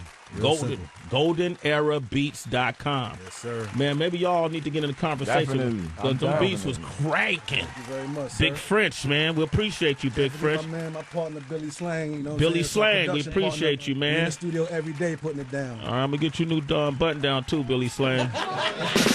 Time has come, brother. I got you, man. I got you, man. All right, we got Maz Jabrani is joining us right now. Also, we got Celebrity Wire up next. Yup, and Kanye West, he's apologizing to someone. I'm going to let you know who that is. Shade 45. So one of the things I try to do with my stand-up is to break stereotypes, and I've been guilty of stereotyping as well. I was in Dubai, and there's a lot of Indians who work in Dubai, and they don't get paid that well, and I got in my head that all the Indians there must be workers. And I forgot there's obviously successful Indians in Dubai as well. I was doing a show, and they said, we're going to send a driver to pick you up. So I went down to the lobby, and I saw this Indian guy. I go, he's got to be my driver. Because he was standing there in like a cheap suit, thin mustache, staring at me. So I went over, excuse me, sir, are you my driver? He goes, no, sir. I own the hotel. I go, I'm sorry, then why were you staring at me? He goes, I thought you were my driver. There you have it. Maz Jabrani is here, comedian extraordinaire. You can find him at Maz Jabrani on Twitter, at MazJobrani. This dude is such a legend, Heather, that there's not many places that I go where I see people who are from the Middle East. I don't know exactly where, which is a common ignorant mistake we all make here. Heather was just comparing you to what did you call? You thought he was Indian. I did think he was Indian, and he just made that joke. That was before I heard it, but I thought like you and Najee, the videographer here, were related. We're probably cousins. Well, you never know. Well, you know, the Indians actually left from Iran, and then the Parsis. The Parsis were Indians. They went from Iran. Parsis? Parsi. P-A-R. Parsi. Okay. Parsis. Parsi. The Parsi. P-A-R-S-I. The Parsis. But check it out. I'm married to an Indian woman. Ooh. See, I was close. There you go. You're close. My kids are half Indian. Two shall become one. Yeah, but you're Iranian. So, dude, like in a Dominican and Puerto Rican, community, they don't. Well, you know what? Let me even do this. Dominican and Haitian, which is on the same island. Oh yeah. Yeah, but they got that. Yeah, they don't that mix. They don't like it. Yeah, is there any of that cultural separation? No, between man. Indians? Listen, with me, first of all, Iran. Look, every culture thinks they're the shit, right? Yeah. So like you talk to Iranians, no, we started everything. It's like everyone's like, no, we started it. It's everyone started everything. Yeah, right. And let's face it, things are pretty crappy right now. So if you started, you messed up. All right, so let's just put that out there right now. So don't be taking credit for starting it all. Number one. Yeah. Number two, man, it's crazy because it's like, there's good people and bad people in every culture. Yeah. So growing up Iranian, my mom would always say, you have to marry a Persian girl. You have to marry Iranian woman. I was like, why? She goes, we might be the party. I'm telling a joke in Farsi. She needs to understand. I'm like, wait, you want me to marry a girl just so she can understand your jokes? And my mom was like, and then check this out. So then I ended up dating this Iranian girl that my mom hated. She hated the girl. She was like, she's not classy. And then so as soon as I came home with my Indian girlfriend then, who was a lawyer and beautiful, my mom's like, okay, fine, you can marry Indian. Yep. So it's a status thing then. So, well, it's not a status thing. It's what you got to do is you got to bring someone from that culture that they don't like. If your parents are like, oh, you got to marry, like, if a Dominican goes, you have to marry Dominican. Yeah. Bring like a whack Dominican home. And then your mom will be like, you know what? Forget it. Get a Haitian. You know what I'm saying? Okay, I get it. You see what I'm saying? So let me ask you this other question, too. A couple things came up when you was telling us that insight on the culture. What is that? The Shahs of Sunset. Sunset. Yeah. Is that not the most degrading show for Iranian culture? Well, let me tell you something right now, Sway. Let me just tell you something, Sway. First of all, listen, man. Iranians and Middle Easterners in general, we've been known as what? Terrorists for the past 30 years, 40 years? Yeah. You say Iranian, you think Long terrorists, time. right? Yeah. Long time, right? Blowing up. Now here come the Shahs of Sunset. Blowing up. That's right. That's right. That's all right. Don't worry about it, baby. I've heard it all. Blowing up. Blowing up. That's right. Taking you hostage. That's right. That's us. But check it out. No, here's my Torture defense. tactics. Yeah, torture tactics. It's all right, baby. Osama. That's bad, Tracy. Saddam. Camels. Saddam. Camels. Oil wells. Right. Oil wells. Sand niggas. Sand niggas. That's right. All that stuff. Towel head. That's right. Okay, all right, but Dune go ahead. Coon. I got it all. Okay. I got it all, man. Okay. I love the racism. But Maz Jabrani is that's here. me, Go baby. ahead. No, but here's the thing. So here's my take on Shahs of Sunset. Anyone who sees Shahs of Sunset is a bunch of rich Persians. And I know some other people. They're not that rich. But anyway, a bunch of rich Persians getting drunk. That's what it is. All right. So that's what it is. And I said, you know what? We used to be known as terrorists. Now we're known as drunks. I think we're making progress in the American community. Wow. That's how you get Americans to like you. Damn, that's how you... But, Sway, what did you mean by not that rich? Like 10 million? No. I didn't say. What I meant was not that rich. What I meant was like, look, it's a reality show, so they make it look like, oh, these people are like whatever, big time ballers. Okay, they're not. I know some of those guys. They're doing well, but they're not like. See, the thing is, you need drama in a reality show. So you know what I'm saying? Like I was watching one of them there, and one of them was like, every time I go to Vegas, I always fly private.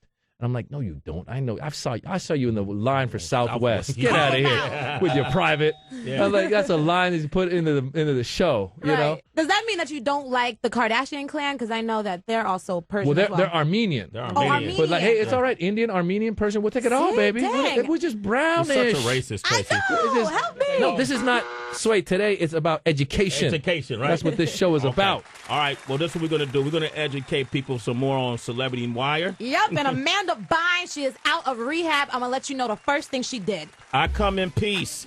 It's a new DVD by Maz Jabrani. All right. It was released on home video earlier this month. Make sure you pick it up. Shay 45. And Celebrity Meltdowns. No! If you can't help them, help me! It's the Celebrity Wire on Sway in the morning. All right, 56 minutes into the morning. We got Maz Jabrani joining us. He has a new DVD special, I Come in Peace, right? It's That's your right. third stand-up special. It's filmed in Stockholm. It's released on home video. And then also you're going to be performing here in New York City at Caroline's. Mm-hmm. And that's December 4th through the 9th. Mm-hmm. Come check this dude out, man. You're humongous in Persian culture. The Persian community, now the Indians, now everyone. You The name blacks. it. The brown, the blacks. That's right. Haitians. All The right. Haitians, baby. All right, Tracy G, what you got? Woof. Okay, so we're starting off with our good friend Kanye West because as we've seen, he's definitely been outing designers and corporate companies like Nike, of course, and either because they're not backing him or they're stifling him for royalties. And we saw that all bloom 100% when he came to speak to you, Sway. I say classist and controllers because it's not racist because they love Asians. You know, it's like so it's not racism. You know, it's more like who can they control? I mean, a guy that was sent to me from Puma literally came to me and said, how can we control you? But you can't control me. I'm going to bring positivity to the world. Now, he may be realizing that all his public rants have been doing him more harm than good, because just 24 hours after Adidas confirmed that they signed Kanye to a $10 million deal, there's a video that's making the rounds, and it shows that Yeezy is actually praising Nike now. But I really feel honored to, have had the chance to blow Yeezy up with Nike, and I really appreciate everything they did for me. And I'm not knocking them on the way out of burning no bridges. I apologize for my frustration earlier, and I just think it's time. It's go time. It's turn up time. All right, well, damn. Well, one was Puma, then the other one was Nike. Yeah, well, it was in our interview he talked about his Red October shoes that people were asking when are those going to be released. And his discontent at that time with the way the business was done with Nike in terms of royalty shares and them granting him a new type of deal. Go to SwayesUniverse.com, Maj. You can see the entire interview. Okay. All right. I'll check it out. All right, cool. And so what else you got, Tracy G? Well, a funny thing to add on to all of this as well is people say that Kanye not being a likable person also contributed to him not getting everything he wants from Nike. But someone who people love is Drake. And he has an OVO deal with Jordan, who is a part of Nike. So congrats to him on that. Wow, Drake is doing an OVO deal with Air Jordan? Yeah. Mm-hmm. But now moving on to our old... move from Nike. Exactamundo. So moving on to our old mascot of Celebrity Wire. She is out of rehab. Amanda Bynes is a free woman. I didn't know she was in rehab. What? I haven't been following this. Oh, my goodness. Yeah, she might have called you ugly on Twitter. You got to backtrack and find out. Really? She went crazy? Yeah, she was terrorizing all these celebrities. Oh, no. Now, the way she's rebuilding her life after rehab is she's going back to school. She's hitting the books, and she wants to become a fashion designer. So she's enrolled at the Fashion Institute of Design and Merchandising over in Orange County on the West Coast. But you're not going to really be able to find her as easily because she has a pseudonym that she's going into class with. She's also going to be escorted to and from with security. And, she was in rehab being treated for bipolar disorder and schizophrenia. So her doctors feel like her going to school is going to give her structure in her life. Maybe she can learn to communicate with people better. And she'll be there 4 times a week. Wow, what do you think of that? That is crazy. First of all, I think that's tragic. The bipolar and the schizophrenia, that's tragic. But if you're trying to lay low, probably not a good idea to have entourage security, because then you'd be like, oh, there she is. How many other kids are walking around with security? That's Maz Jabrani's opinion. And then also, but let me ask you this: like, it feels like this is a press release. Like they named the school. Why would they even name the school? Yeah, that's a good question. But you know what? It makes it easier for me to find her and bring her on the show, Sway. That's your task. See, her job is on the line for this one. Anything else? If you want something more, I got it. Okay. We're going to take your calls and comments on today's show, 888-742-3345. Welcome to the listener line. New message. What's good, Sway, Heather B, Tracy G. It's your boy Thomas calling from Columbus, Ohio. I just want to call and give some big ups to the big homie, Nelson Mandela. He died on yesterday, so we all want to shout out mad love for him. Peace. New message. Yo, what up, Shade 45? It's Chop out here in OKC, Oklahoma, and I do listen often. I had to comment on the DJ that's playing whatever they call it, murder. Sick mixing going on, man. Y'all keep up the good work. Holla. OKC Thunder. New message. Hey, Sway, this is Reno from Buffalo, man. Hearing the mix, that reggae mix from the young kid, I'm feeling it. He's got talent. That's how the reggae should be done. I'm about to go work out now. And Sway, don't forget, I'm trying to be a citizen. Holla. New message. What's up, Sway? I'm just listening to the radio show right now with Hobson, and I just want to say mad respect to both of you. I appreciate what both of you guys are doing. I just want to say about Hobson's right that if you believe in yourself, you can do whatever you want, and that's how I'm trying to live life. So I really give mad respect to Hobson for saying that and reminding me. So big ups to both of you guys. Love the radio show, Sway. Keep it real. Peace out, guys. New message. What's poppin'? It's your boy DJ Lil Slurp, Oklahoma's DJ. I want to give a mad shout out to your boy Sway in the morning, man. You're killing it, man. And shout out to the whole crew up there, man. Holla at your boy, 405 baby. There it is, man. We want to thank everybody for tuning in and supporting this show. If you want to get it on your iPhone, or your iPad, all you got to do. SiriusXM.com/mobile app. You can follow the Sway in the Morning show everywhere. All right. We want to thank our special guest today, Yep. Austin Trout, good luck on your fight Saturday on Showtime, along with our buddy Zab Judah. Yep. We want to thank Fred from Media Takeout for coming by. Check out MediaTakeout.com. DJ Tanner. Yeah, he did his thing. DJ Tanner TV on Twitter. Check him out. Hobson for coming by, man. Kidding. What's with the white eyes? Did you know that about him? I didn't want to butt in. Oh, yeah, he wears the contact lenses so he wouldn't look like every cliche rapper that comes out of the United States. Black with a big nose and nappy hair. And then... what's wrong with big noses? What are you talking about, What's Heather? wrong with I have a big nose. I embrace. I didn't have surgery. Okay. But I'm just saying. So he separated himself from the tribe by The putting tribe. by That's putting the in- Matrix look. The Matrix look. The So white you eyes? could just slow it down and. Oh, he scared the shit out of me when he came. Okay, but we want to thank Maz Jabrani. Speaking of big noses, Maz Jabrani for coming by. Hey, man, we're all from the. It all started in Persia. In Persia, right? Claim it. I was thinking when I hear your name, I always think of sway, sway, sway. What you want? You ever think of that? Never. Michael Never? Jackson and Paul McCartney. Sway, sway, sway. What you want? But don't play games with my affection. Okay, forget it. All right. I like that. Maz Jabrani, man. What you need? No, I love you. What can I do? Man, you got Sway, that sway. but you know he got What the you- Middle Eastern No, snap. check this out. Like, oh, you want Middle Eastern? I get it right there. There you go. Oh, sway, sway, sway. What you want? Mix it up, but don't play games with my affection. Maz Jabrani, he got the new DVD. I come in peace. I come in peace. I come in species. Okay, and then also make sure you pick that up. And then also he's performing at Caroline's December 4th through the 9th. This is my homie, man, Chitori. Yeah. That's all I know. There you go. All right, Jack Osborne, thanks for coming by. Yeah. And then also Audible Doctor and Ellis, and thanks for coming through. Monday we got a big show. Make sure y'all tune in. Jordan Sparks, Erica Ramirez, Larry the Cable Guy, Sasha Piertis, D1. He'll be here as well. Tracy, you can be reached where? I can be reached on Twitter at It's Tracy G. No, EITSYACYG. Same the for B. Instagram. The happy hour. I know. Are you finished, Tracy? The I'm happy done. hour with HeatherB.com. All right, Maz, what's your Twitter address? At Maz Jobrani, MazJobrani. Join me and DJ Wonder tonight at 8 p.m. 16 bars freestyle competition, 130 Hope Street in Brooklyn. I'm at Real Sway, and go to SwayIsUniverse.com. For the rest, we have nothing left to say.